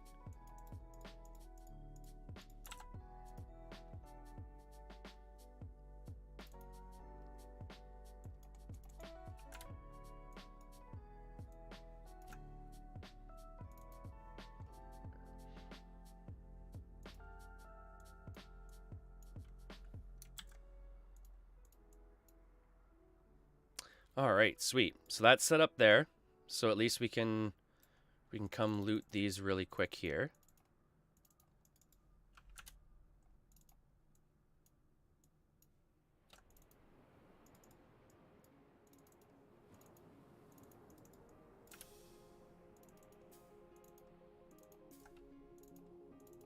Okay. I'm doing good. Mad tired, but getting through the classes. I've heard that a lot from a lot of people. A lot of people are saying that they're so just burnt out at this point from classes, from like, you know, back and forth and everything like that. So I definitely sympathize with that, Kendra.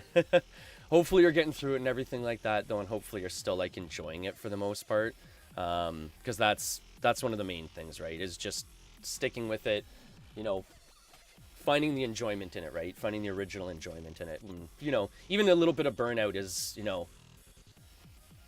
you can take it, right? You're tough. And the main thing is you came here to get healed up, right? Oh, we got to keep these energy vortexes on this boss here, so we want to make sure that he gets downed here as quick as possible. But like I've said, we also want to make sure that we are keeping an eye on our mana to be able to dispel stuff like that too, right? Because there's nothing worse than getting to the point where all of a sudden you've downed the boss and then you get downed yourself. So let's take some time to heal up ourselves, heal up our mana, and we should be able to down this boss in the time that we've got here. So unfortunately, the spilled gold here is not a rare. So just for people playing on Ultima Online Renaissance, it is possible to actually pick up that that spilled gold or spilled regents depending on the dungeon. So it is a spawning rare. So make sure that you get that if it pops. So just for a heads up, folks. Cool. So we completed that dungeon solo by ourselves, which is super, super cool. And now we get to loot the chest. Anything good? Nah. Nope, nothing good.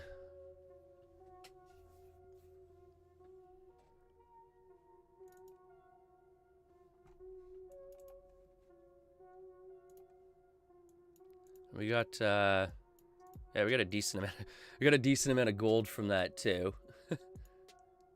And we got, what? How many holiday coins did we get? We ended up getting 4 holiday coins. We ended up getting some golden Easter eggs. So that's pretty cool. So pretty much what we'll do is we'll just stay here and loot this until we get kicked out of the dungeon. Because then at that point, it'll just tele us to the event center.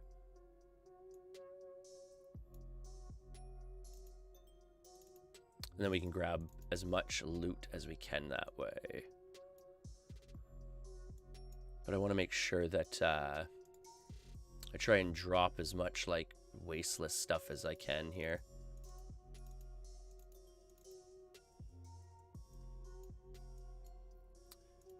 Try and get all the weapons I can. Because they have a chance of being Slayer weapons, and those are actually worth a lot on this server. So we'll try and grab as much of those as we can.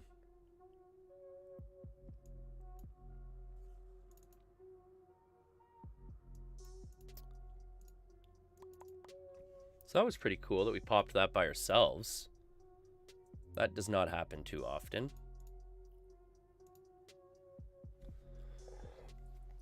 Oh.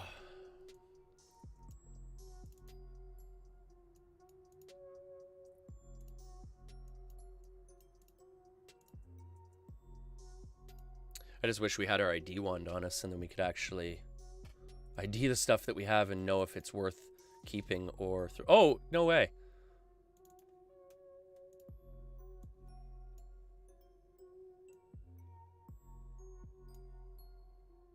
That's funny. Okay.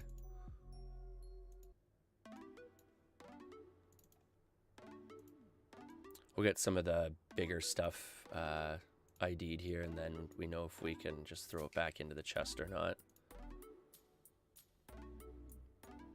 Alright, you know what? I'm going to start looting some of these corpses out here just in case they weren't looted. I've heard someone say that apparently, like, you could pick up these mushrooms, but I don't know.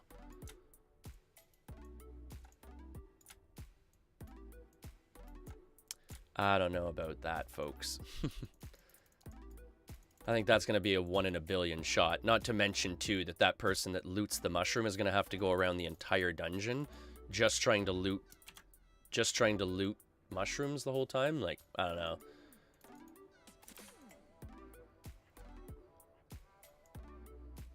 Yeah, the bag of gems, I already tried to pick that up, Absolute.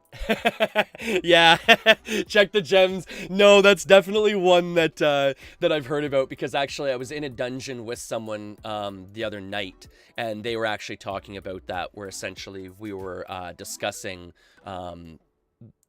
where essentially those spawn, because I was under the impression that they potentially spawned in the chest, but it turns out that the loot like that spawns on the ground. So,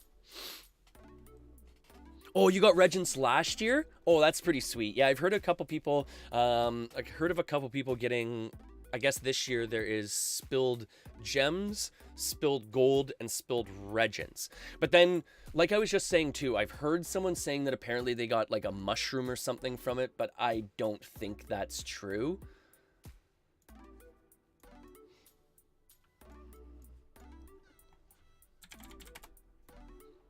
Yeah, that's really funny though that we actually got a leprechaun cave to ourselves on stream. That was pretty cool. That was really neat, because that very, very rarely happens. Like, I mean, it rarely happens that you get your own leprechaun cave, and I mean, it's probably going to be even rarer that I get one on stream, right? All right, dump the coins. Dump our eggs.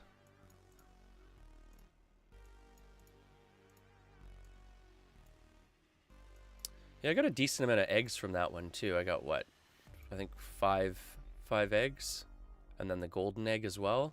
So that's not bad. Yeah, it wasn't too bad for luck today, Kendra. Yeah, I can't complain about luck today. Like, even in terms of like other things happening. Like, even last night I was joking because I ended up getting a dungeon with like one other person, and the one other person was a player killer, like a red person, which in this game is like someone who literally goes around just murdering people, right? And it was funny because I said like, hey, how's it going? And like, I think it was one of those situations where at the time he was kind of distracted by the dungeon and I had a summon demon, so it was kind of one of those where he was like, okay, you know what? Okay, 50% of something's better than 100% of nothing, so if I attack this guy and don't work alongside him, he might just kill me, and then he gets everything. So he was like, hey, you know, help with the dungeon, and he was really friendly and stuff like that. But you don't generally get that from the player killers, right? Right, Absolute? Actually, I have to admit, that's one thing I've been boasting about on this server. Actually, like, even the player killers are relatively, like, mature for the most part. I really can't complain about the player base on this server. They're very mature. I think a lot of players realize, like, if they grief you, you're just gonna half the times log out and play something else at this point. Whereas, like, if they kill you and it's kind of fun, you know, it's sporty, you might come back, you might fight them in the future, and that's what most player killers are looking for, is, you know, the sport of the chase, right, and the hunt. So, you know, why ruin it, right? I was pretty sure they updated the reward vendor, didn't they? It was down for a while. Which one did you go to? I'm pretty sure, if I'm not mistaken, I want to say, don't quote me on this, but I want to say you have to go to the, the one in Papua. What is it, the variety dealer here?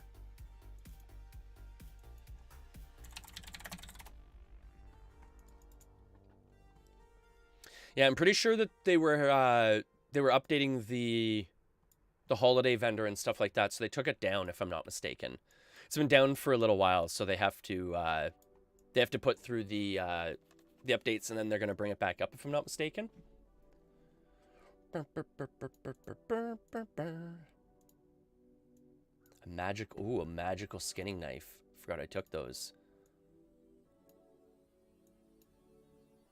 Durable, you know, it's indestructible, vanquishing demon dismissal.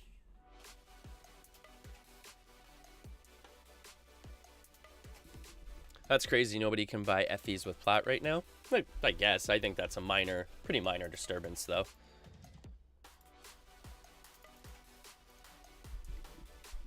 I think you can play the game without an Effie there, bud. No, but if I'm not mistaken, I think he said he was going to be putting them back up, like virtually any day now and stuff like that. I mean, what is it? I'm pretty sure it's like a one-man army with the Ultima Online Renaissance here, if I'm not mistaken, in terms of like developers. I know they have volunteers for testing and stuff like that, but I don't know what the development team is like.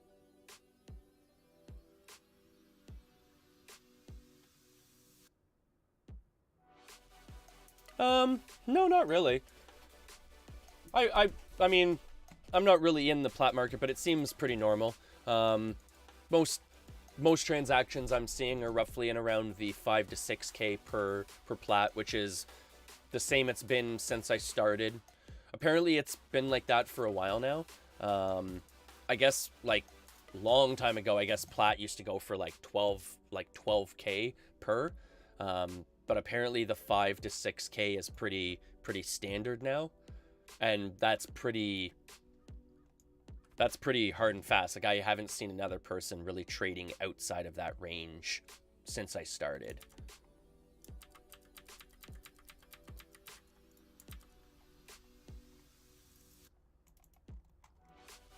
But then again, like I said, I'm not a big plat person or anything like that, so.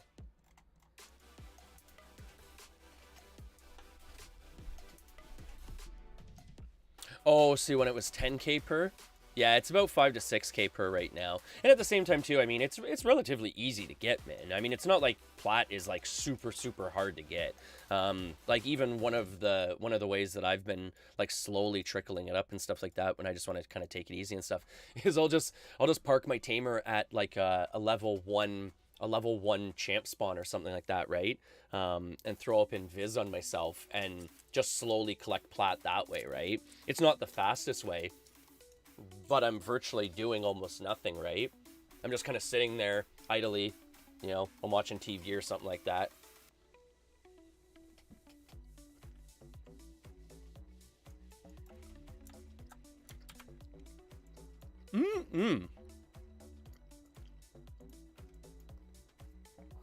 Well, that was good. A mini Reese egg? Oh, yeah. Throw down this credit at the bank here. And yeah, I realized I could cub it. I could get platinum, or I could get bronze for it. But again, like, I don't care about that stuff. Like Lord Alex.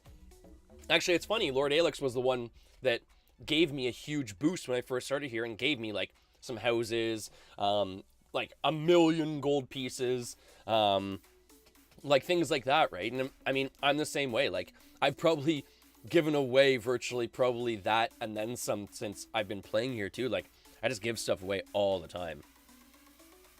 Rares that I find, whatever. Like, I've been rich so many times. I don't care. I just want to play, have some fun with some people, introduce people to Ultima Online, get them over the hurdle of, oh, it doesn't look pretty. Because I always hear that when people start playing Ultima Online. It's not about the looks, it's about the gameplay. And it's far superior to most games in terms of gameplay. Yeah, I got all that stuff farming plat. Yeah, exactly. Like, and that's the thing too. Like, if you do farm plat, like, it can be really lucrative, right?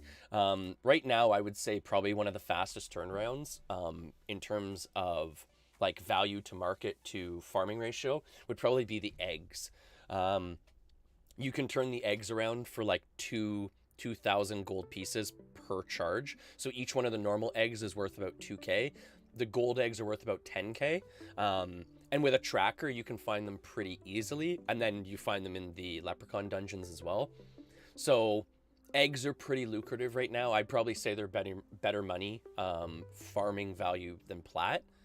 The other part too is when you're farming for the eggs, you're generally getting the other seasonal event spawns Alex, and then that way you're making money off the rares too, right? Like this year's lep color is the blue, like this it's what is it, 1319 if I'm not mistaken.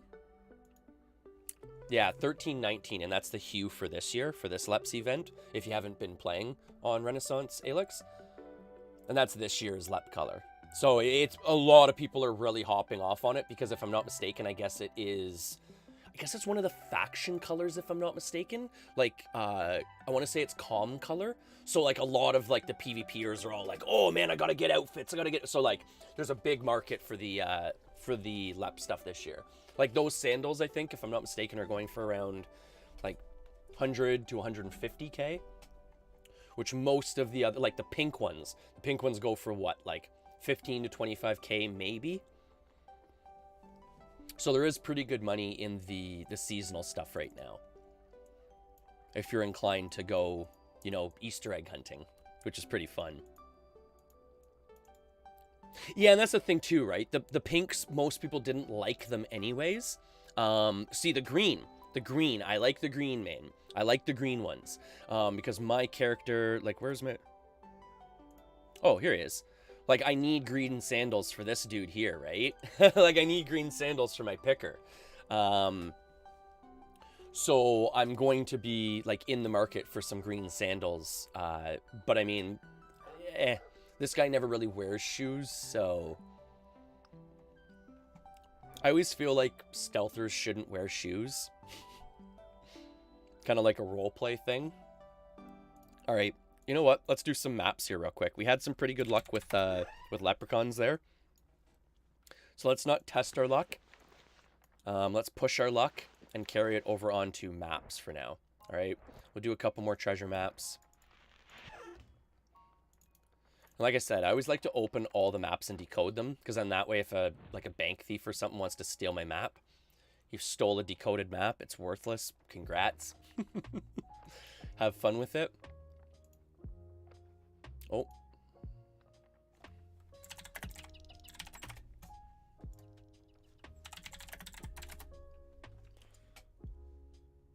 Oh, I know, the stealth boots.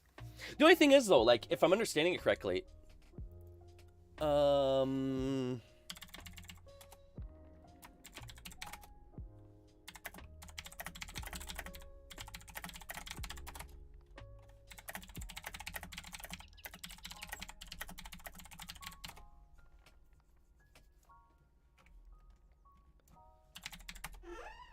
someone looking for a gate to the guild house.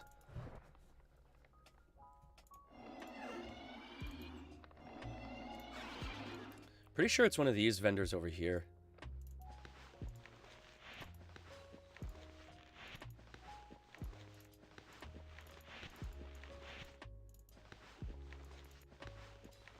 We need to get on house add-ons. Oh, was there house add-ons?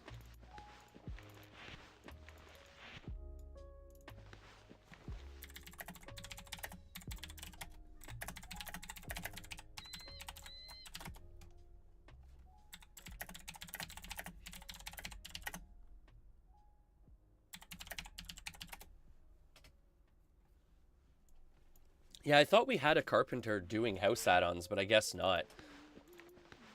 A lot of us are doing resources and stuff like that. We've got leather barbed suits. Like, we got a wand vendor here, which is completely bought out at this point. Uh-oh. So we're gonna have to get nifty on more wands here. The lesser heals are... Man, the lesser heals sell out super quick. Like the mini heals.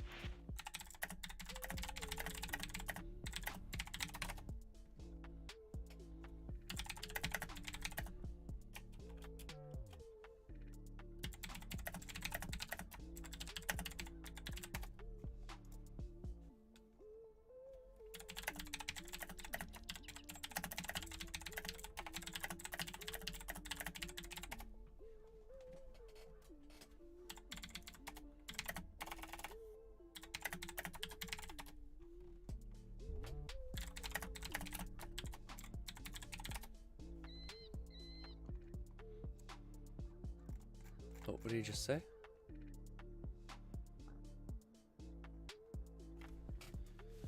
Oh, yeah, I'm a tea hunter.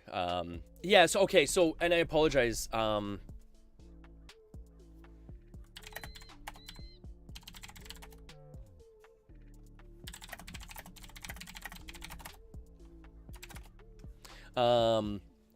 the stealth boots, if I'm not mistaken, they just add steps though, right?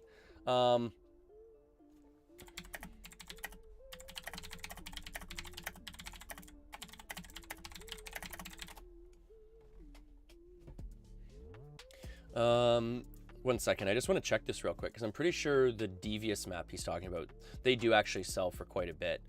I just want to do a quick price check here. $45 to $55K.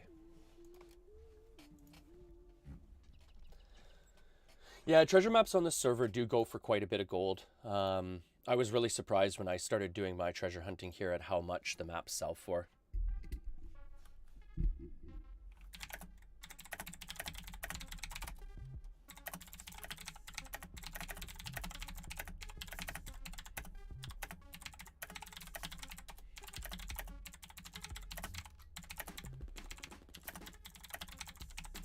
And that's the other part too. A lot of people that don't do treasure maps don't realize most of the money in treasure hunting is not in the chest itself. It's in the monsters that spawn from the chest. For an example, if you do like a level 5 map, my guild and I have done level 5 maps where like you can almost make like 80K from like the map itself, because you get like, what?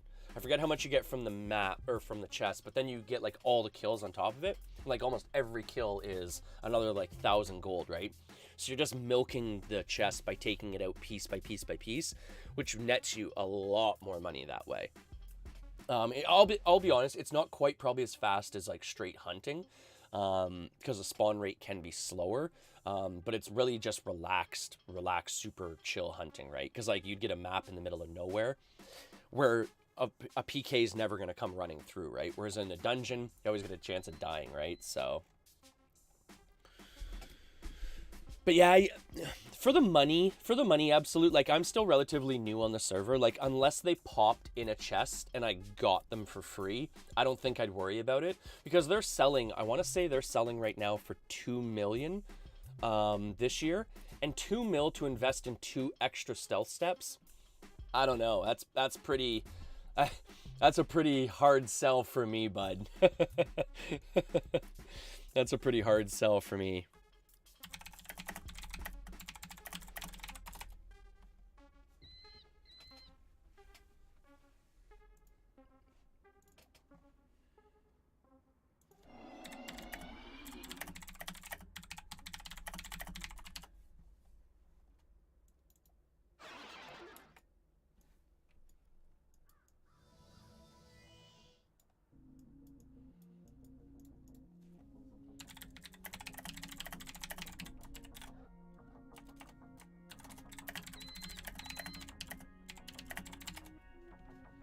Yeah, I thought we had house add-ons, but I guess we don't. Oh well, whatever. We'll get them added. We've got crafters. We all have crafters. We've all got different crafters going. Okay, so what map level are we, or what map number are we doing here? 146.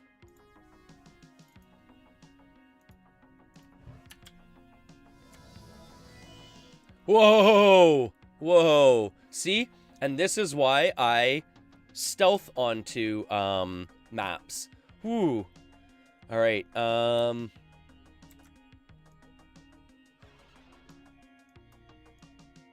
gonna try and feed the Easter Bunny here, see if he's been fed, because we do have a carrot in our bag. But honestly, I will probably not be doing this map. It's just not worth it to try and risk doing a map with a Fluffy and an Easter Bunny right here. Like, that's just not fun to have to deal with. For point of reference, the Easter Bunny is a rare spawn, and he's got this massive, huge, oh, beauties. Flippin' right. He's got this massive, huge dragon that's going to protect him if you try and aggro him. So the trick is, what you want to do is you want to do exactly what I just did. Either run up and hide, or stealth up to them and feed them a carrot. And if you feed them a carrot, you'll get a golden egg. The golden eggs are worth... what? The golden eggs are worth... actually, I might be able to do this chest now. He's walking away here. The golden eggs are worth 5 regular eggs. So it's worth it to try and risk something like that for, like, 10k. Like, that's worth 10k right there, right? So that's not bad.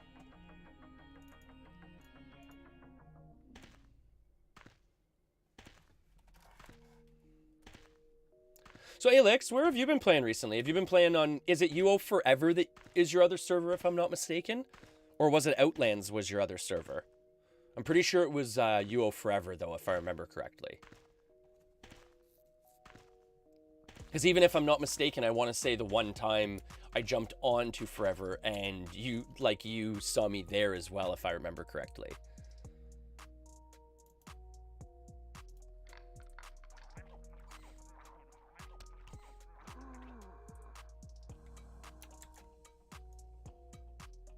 So I'm just going to stealth away. I'll summon a demon real quick here.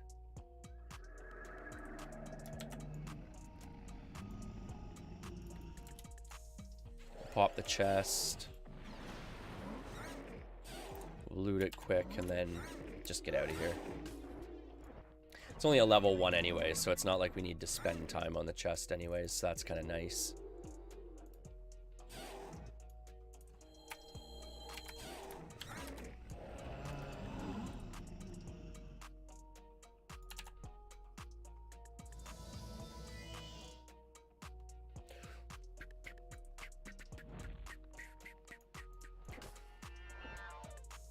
All right.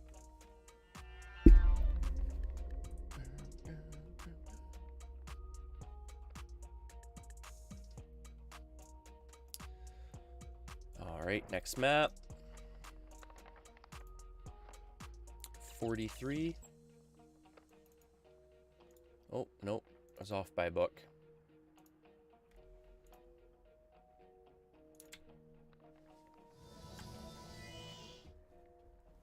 Oh.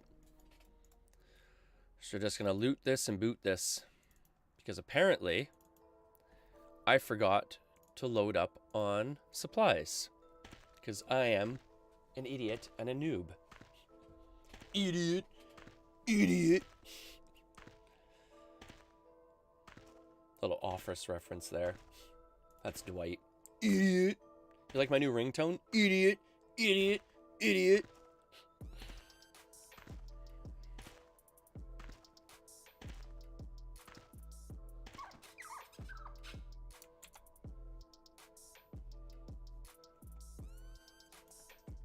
Little dance ditty there for everyone. Hope everyone enjoyed that.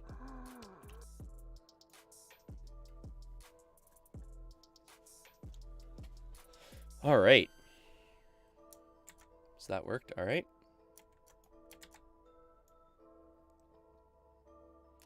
We get our telekinesis up here.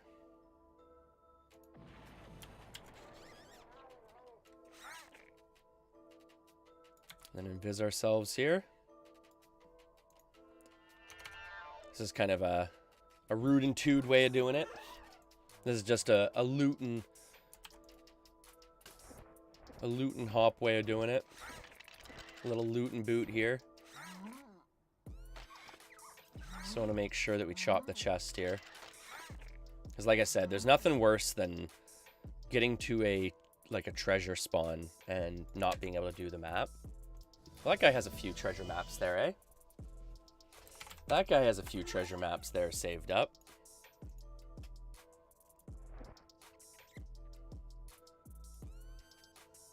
Oh, we gotta replenish our carrot supply here.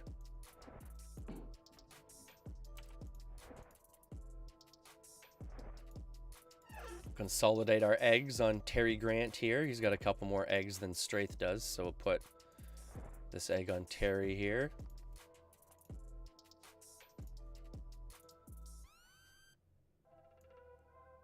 And yeah, for anyone wondering, you're allowed to have up to 3 accounts logged in at one time on this server.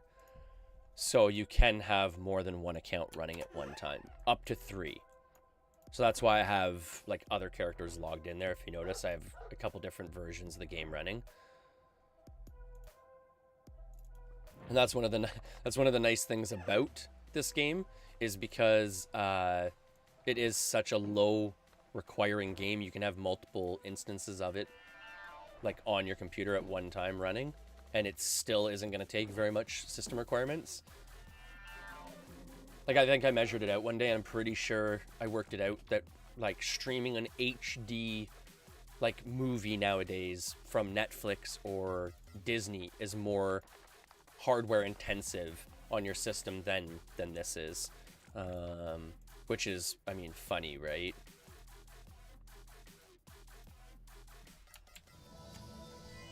Oh. Oh man, I'm such an idiot. I completely forgot to grab more stuff. 1 second here. What's up, babe? How's it going? Oh, not too shabby. What's up? That's good. Good morning. What time is it? Sorry? Okay, I'll be in shortly then.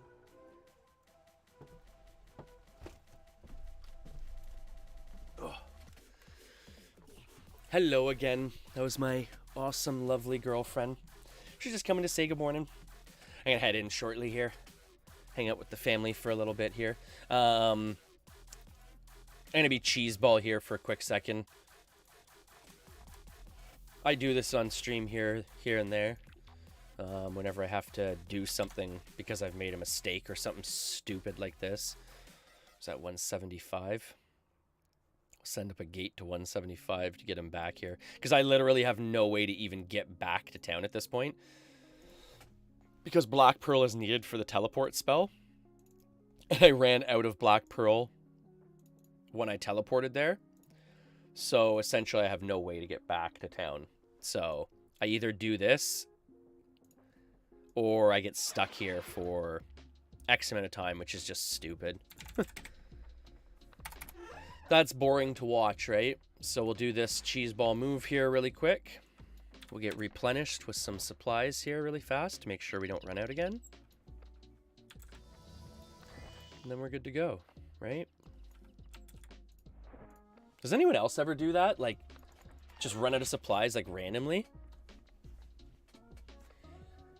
Almost. You know what, Sheevan? Almost. No, what it is I'm in Canada, right? And like my house is really super small. So essentially, like, if you can't tell, I'm really super loud and boisterous. And I stream really early. Like, I generally start streaming at like 6:30, 7 o'clock a.m. So I don't want to wake up my family and stuff at that time. So I've converted like my an old fish hut in Canada here, which is like an isolated, like, essentially like almost like an outdoor house type of thing, into like my stream shed. So like this is like the Canadian outdoors.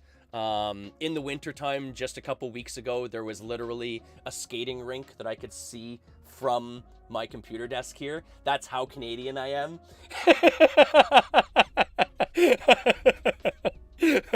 That's how Canadian I am. I have to make sure that I can view my ice rink, like my hockey rink, from my computer desk, right? I gotta make sure that people aren't messing with my rink, aren't messing with my things, right? But no, it was actually a little thing. It was a project that my girlfriend and I did actually last summer during lockdowns and stuff like that. Was we took the fish hut. It was already kind of semi-ready to go. We kind of had it set up almost like a little like outdoor living room type of thing. But we converted it into like this corner over on this side is my computer desk and like my stream corner and everything like that.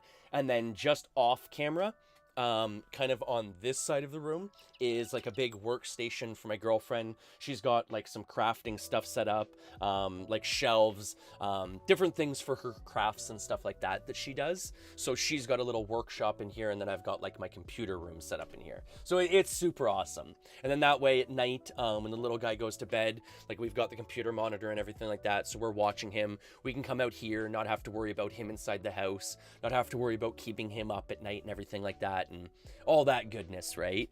So we can have some fun, he can get his rest, and we all get through the day, right?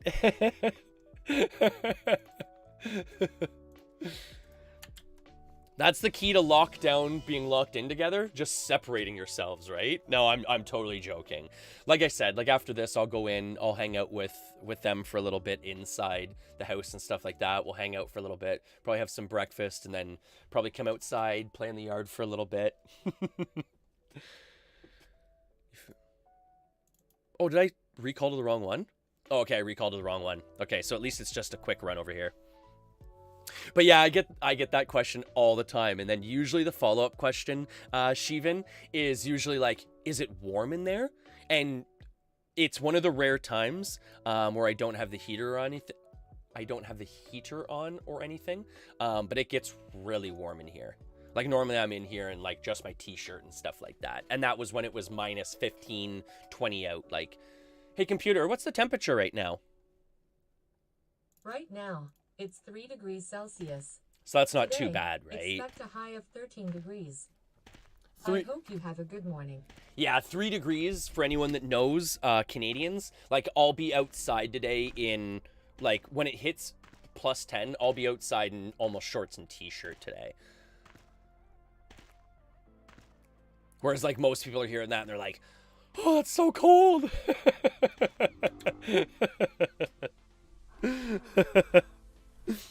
Yeah, I've seen him with the door open and 6 inches. 6 inches of snow inside. You know what's funny, actually?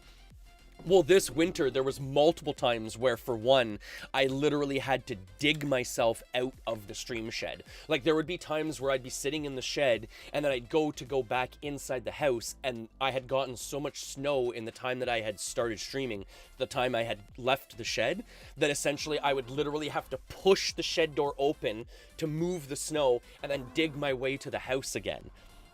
And then even this winter, too, because, I mean, technical problems, and Frank likes to mess with us. Frank is our shed ghost here. Frank likes to mess with us, so there was a couple times where even, like, if we got too much snow, I mean, I'd lose power out here, you lose internet, I mean, non-stop, right? Lots of fun here. It's non-stop issues we deal with. Alright, so we're all picked. Let's get this popped. Oh, that was seamless, folks. Do you see that?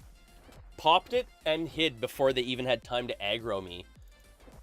Man, it's like we're back in our old school reflex days here, folks. Holy jumping. I got the reflexes of a... I'm not gonna say that. Of a preteen boy. Alright, recall out. Yeah, even, it's funny, actually, Shivan, I actually did an outdoor stream even this winter, where essentially I had the camera mounted to the shed door, and I had a little, I guess you'd consider it like a little, like, man-made toboggan hill in the back and everything like that, and I was doing runs down the toboggan hill, having a blast. Actually, if I'm not mistaken, I think some of the highlights are in my clips, if I'm not mistaken, if you want to check those out.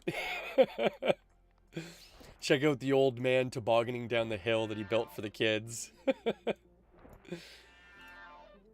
that was actually one of the nice things too, was we actually opened up the skating rink, because in Ontario here, in Ontario, Canada here, we've been like under lockdown, like in and out of lockdown virtually for almost a year now, where 1 week we're allowed to go out, 1 week we're not allowed to go out, 1 week we're allowed to socialize with 5 people, 1 week we're allowed to socialize with 10 people. So it's been very up and down.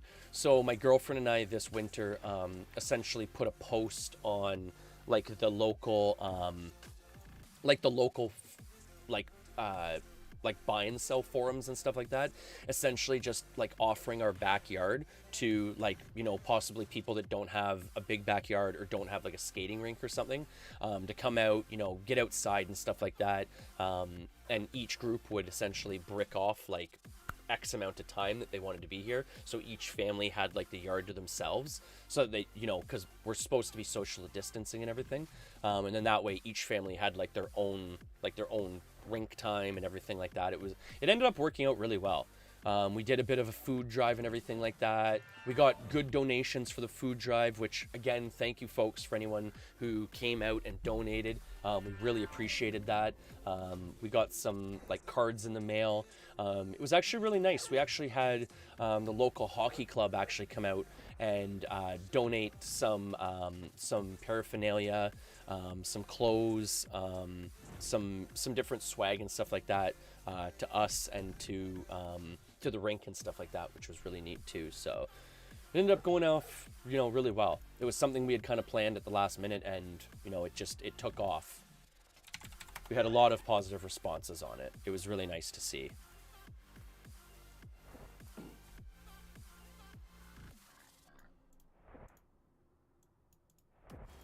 It was really super nice to see.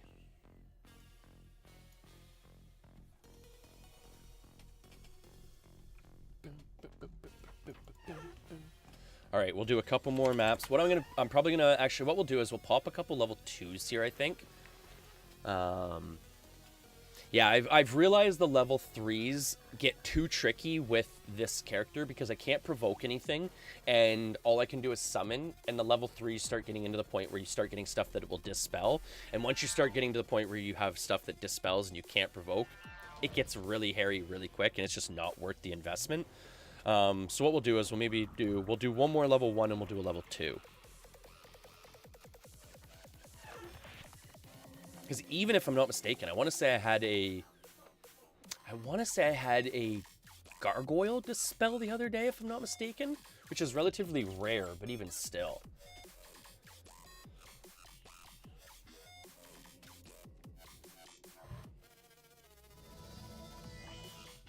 All right.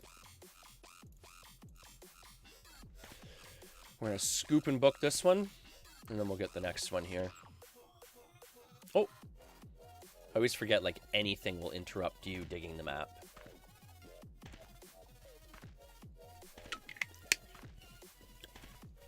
So, Shivan, are you a fellow UO player? Or did you come over from one of the communities I'm in or something like that? Like, are you part of the SAS community? Or one of the other streamer communities, the pub community, Super Cubby, Zoombot, which, by the way, like, all super, super great supportive communities. That's why I'm part of them. There's a lot of communities out there, which, don't get me wrong, are great, but these ones are just, like, they're family communities. Oh, cool, Shivan. You played Outlands before. Oh, that's awesome. I was gonna say, like I was saying earlier, Outlands and UO Forever are like the big dogs on the block, right? Like, generally, if you play Ultima Online, if you play Ultima Online player-run servers, you have either generally played or currently play on Outlands or on or on UO Forever. Because, like I said, those are the two really big ones going right now.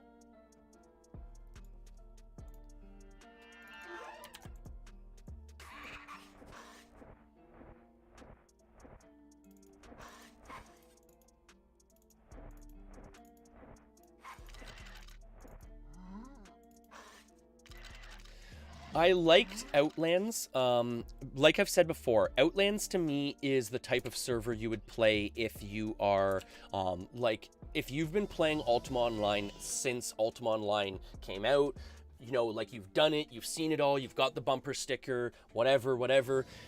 Outlands would be a really good server for you because it's so different, right?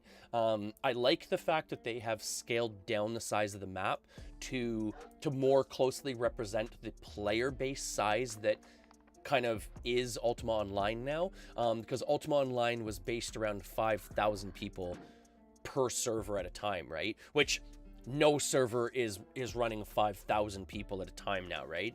So it's nice to see that Outlands scaled down the size of the map to closer represent the player base that actually plays there.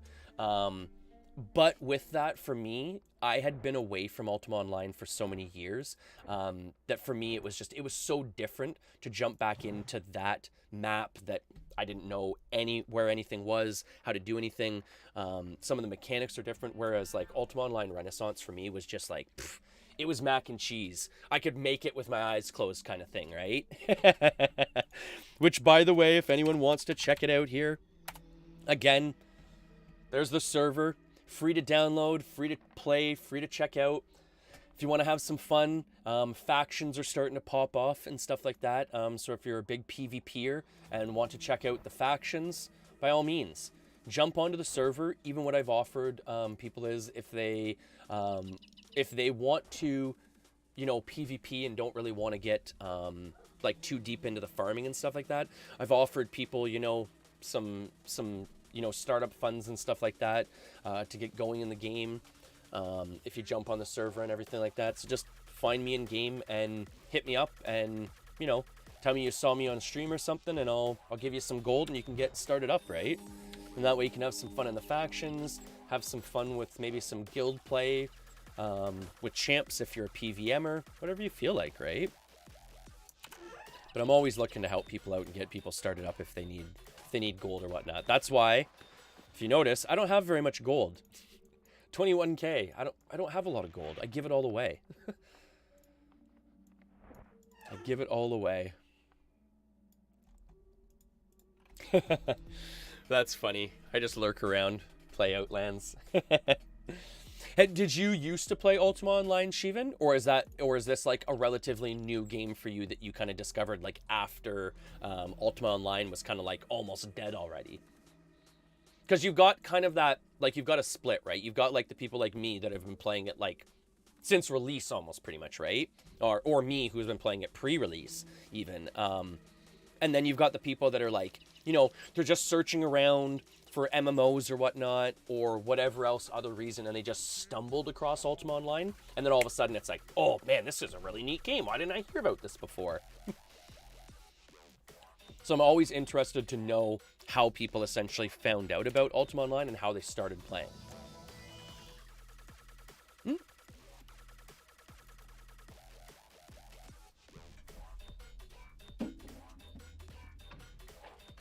Whoa, whoa, whoa, whoa, whoa, whoa, whoa.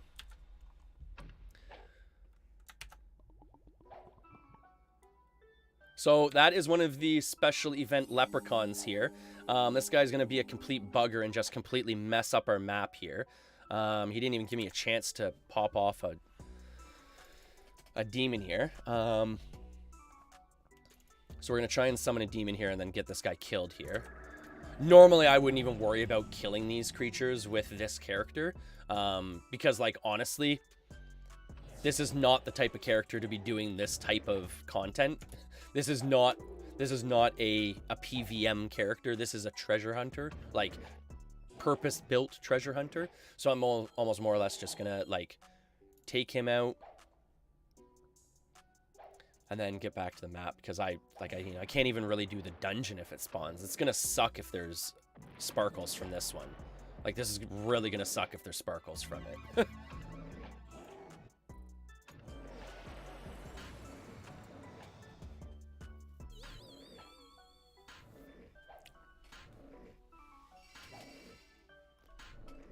Oh, there we go.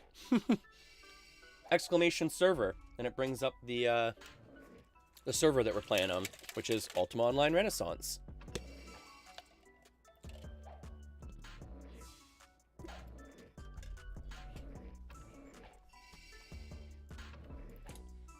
Yeah, I played on Dreckenfels back in the day.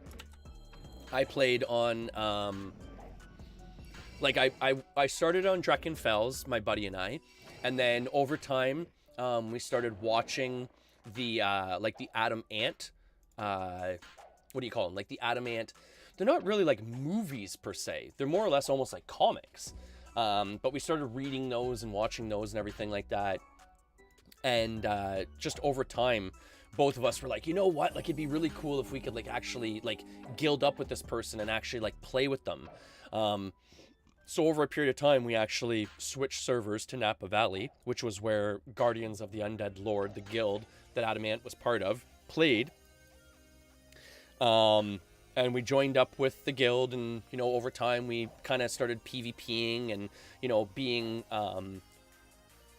goal was like a role-playing PK guild. So essentially the idea behind it was we protected the liches. So wherever liches spawned in Ultima Online, we would protect those dungeons and try and like kill the people killing the liches. And we would give them like a little pack after we had killed them that would explain why we had done what we had done and like how to prevent it in the future and stuff like that. It was a really neat little system. And that's why Ultima Online is really cool that way. Okay, I'm almost glad that sparkles didn't pop from that. But yeah, so I started playing on Napa Valley, and then over a period of time, like, World of Warcraft came out. Me and my buddy got a little bit older and stuff like that. Weren't really, you know, playing Ultima Online anymore. So I stopped playing, and then after a long break, I actually started playing again after a long period of time, and I started on, it was funny, I started on Angel Island, which was Adam Ant's personal, like, player-run server at the time, which was really funny. So then after playing on his server for a little bit, unfortunately, the server collapsed, which left me homeless for a Ultima Online server. And then again, after a long break, I came back to Ultima Online Renaissance here. And I've only been here for like, oh boy, like, I really haven't been here for very long. Like, 1 second, like, 90 days. This is my oldest account, and it's 90 days old. So I've only been here for 3 months now, right? So I really have not been here that long, right?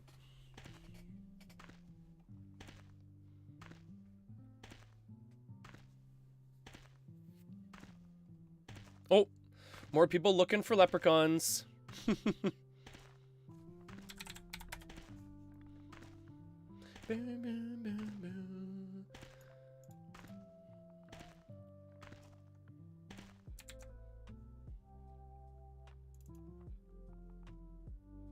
Oh, world save, of course.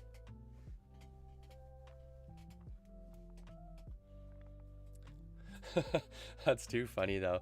Yeah, that's funny that that MVP said that about like seeing the stream shed here with 6 inches of snow, because it's so true. And it's funny just how quick the transition comes into effect. Oh, beautiful. So they've already dispelled it. Great. This is going to be a fun chest to do. I'm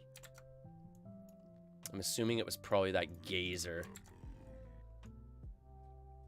What was I going to say? But yeah, it's funny how quick the transitions happen between essentially the winter months and spring in Canada here. Like, just a couple weeks ago, we had full snow coverage on the ground, and then now, I mean, just a couple weeks later, it's warm enough that we can be outside comfortably in, you know, shorts and t-shirts or whatever else, right? It's just funny the way that works, I find.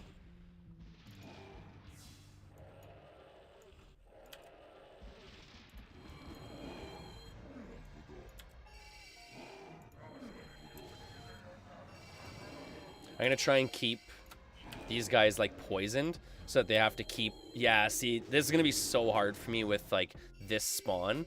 Normally you don't get, like, this many casters. But, like, I got a group of, like, all casters, of course, right? Which are just dispelling my demon, like, every 2 seconds.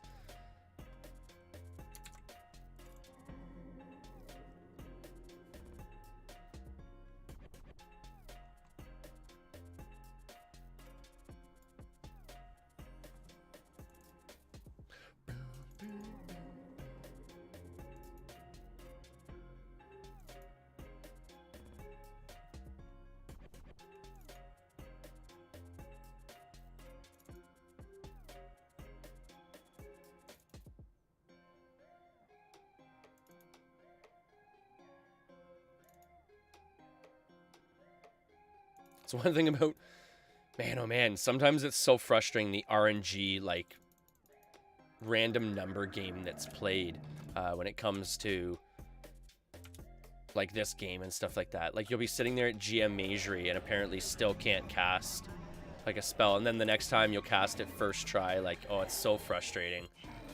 And now, of course, they're all completely healed back up again.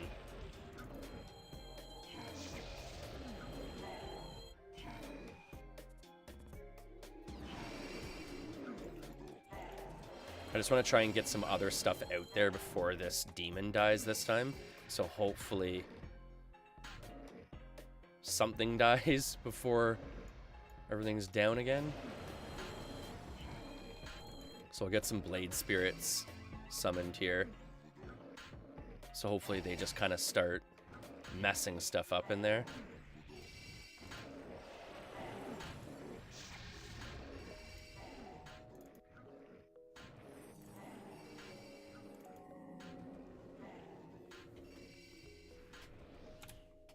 Yeah, that'll work.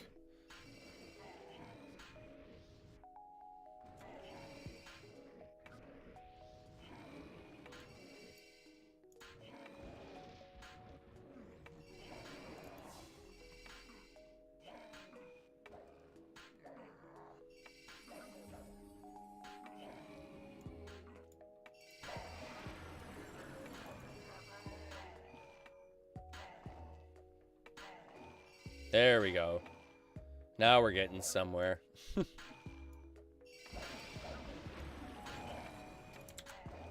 So just wait for all these blade spirits to just massacre these guys here. That's the thing with the blade spirits. They attack so quick that they barely even have a chance to cast here. Look at all these blade spirits. Just taking out the field. Just taking out the field.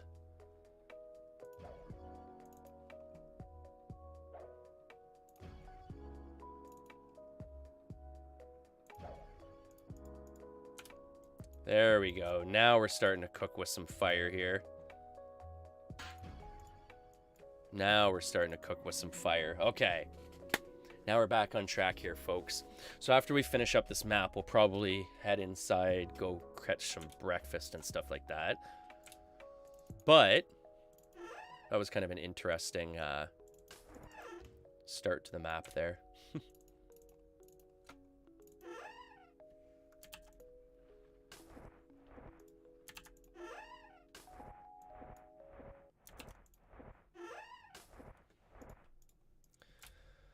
All right, so let's get our demon back up here. Let's get everything taken care of here.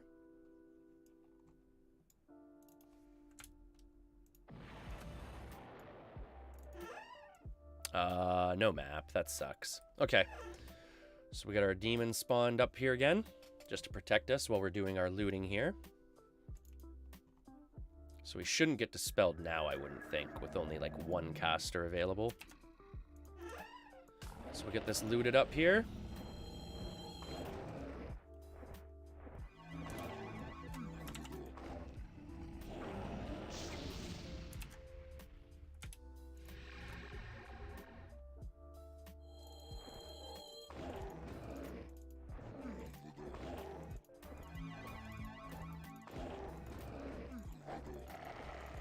All right, cool.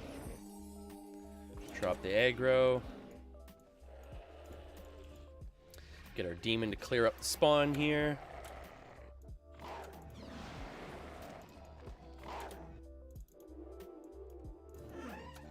Yeah, as long as your demon doesn't get dispelled, I mean, you're sitting pretty with these level 2s.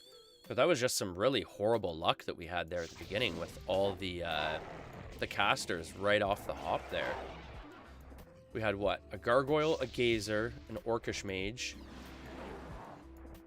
And then we had the Earth Ellie, just to top it off, just sitting there.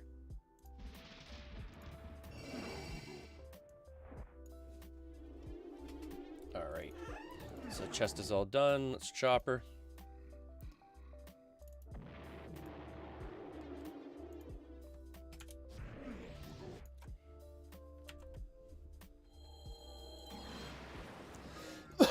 Didn't you hate it back in the day when you were sitting there like in an orc fort or something like that, and then all of a sudden you'd see the orc mage spawn, and all of a sudden he's like energy bolting your butt out of the camp. Like you've just been hacking the spawn away for like 30-40 minutes, had no problems, then all of a sudden the orcish mage spawns and you're like, oh great, here goes the end of all the fun. Here goes the end of the fun. Run this guy down.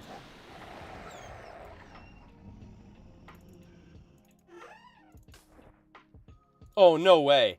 Really? No way. That's awesome. We just got a plat coin from a hellhound. That's hilarious. That's hilarious. So the platinum is what Lord Alex and I were talking about earlier. It's a special currency for this server that's pretty rare. And it's worth quite a bit of money. Like that one platinum coin is worth what, like 5,000 to 6,000 gold, and like all the treasure maps we did today was, you know, what, 15,000-20,000. So that's not bad, right? Pretty good conversion rates there. But yeah, that's pretty cool. We'll drop it off with Haplo here, because he's the one holding all our silver right now. Haplo, for point of reference, is a character from a book I've read. A book called The Deathgate Cycle. Really super cool book series by I'm gonna butcher the pronunciation. But it's by is it Margaret Weiss and Tracy Hickman, or Margaret Hickman and Tracy Weiss? No, it's Margaret Weiss and Tracy Hickman. They're really two well-known like fantasy authors. They deal a lot in like the Dragonlance series and stuff like that. But it's a really cool book series. I've been slowly reading through it. I think it's gonna have like a really, like, I've been reading through it over the course of like almost like my entire like teenage life till now, adult life, slowly over the years. It's what, I think it's like 10 books or something. But I think it's gonna come to a really like weird twisty end. I've just got them on my phone, so I just like slowly read through them whenever I'm sitting waiting for something or have nothing better to do or whatnot. Let's do some slow reading. Alrighty, folks. So that was a pretty successful day.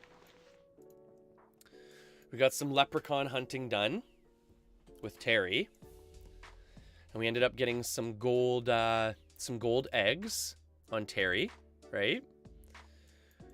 We ended up getting some maps done on Straith here, right? We ended up getting, if anyone had noticed, we ended up getting our mask die, our Verite mask die, which is pretty leet.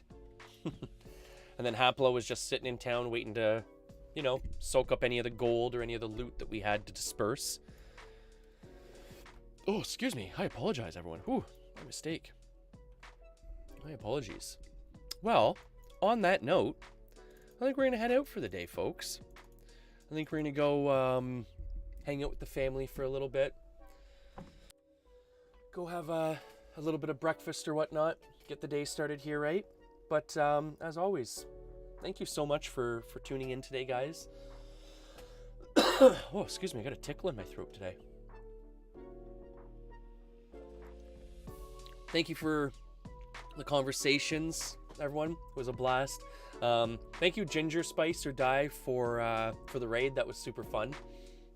Always appreciate that. Hopefully you don't overspice your drinks and your food with the ginger spice, but if you do, so be it. You probably wouldn't mind by the sounds of things. And again, on that note, thank you so much, everyone. Thank you for the follows. Thank you for the likes. Thank you for the shares. Don't forget to notify yourself for when my streams are available, and don't forget to follow for any future events and whatnot. We're going to be coming live tomorrow morning again with some more Ultima Online content, and then Thursday is going to be Stardew Valley, and then Friday we're going to be popping off with our usual Keep the Energy High Fridays and do some just chatting and some FPS games and stuff like that. So should be lots of fun. So make sure you tune back in, everyone. And on that note as well, we are going to raid someone. So let's pick out a raid, right? And let's get it going.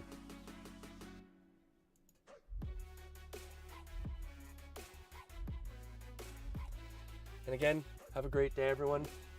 Make sure you stay healed up. Oh, and for anyone that's tuned in here, the new potion, right? We've got our new potion here, Potion of Transformation. So take it, enjoy it, sip on it throughout the day. And later days, everyone. Have a great day. Enjoy.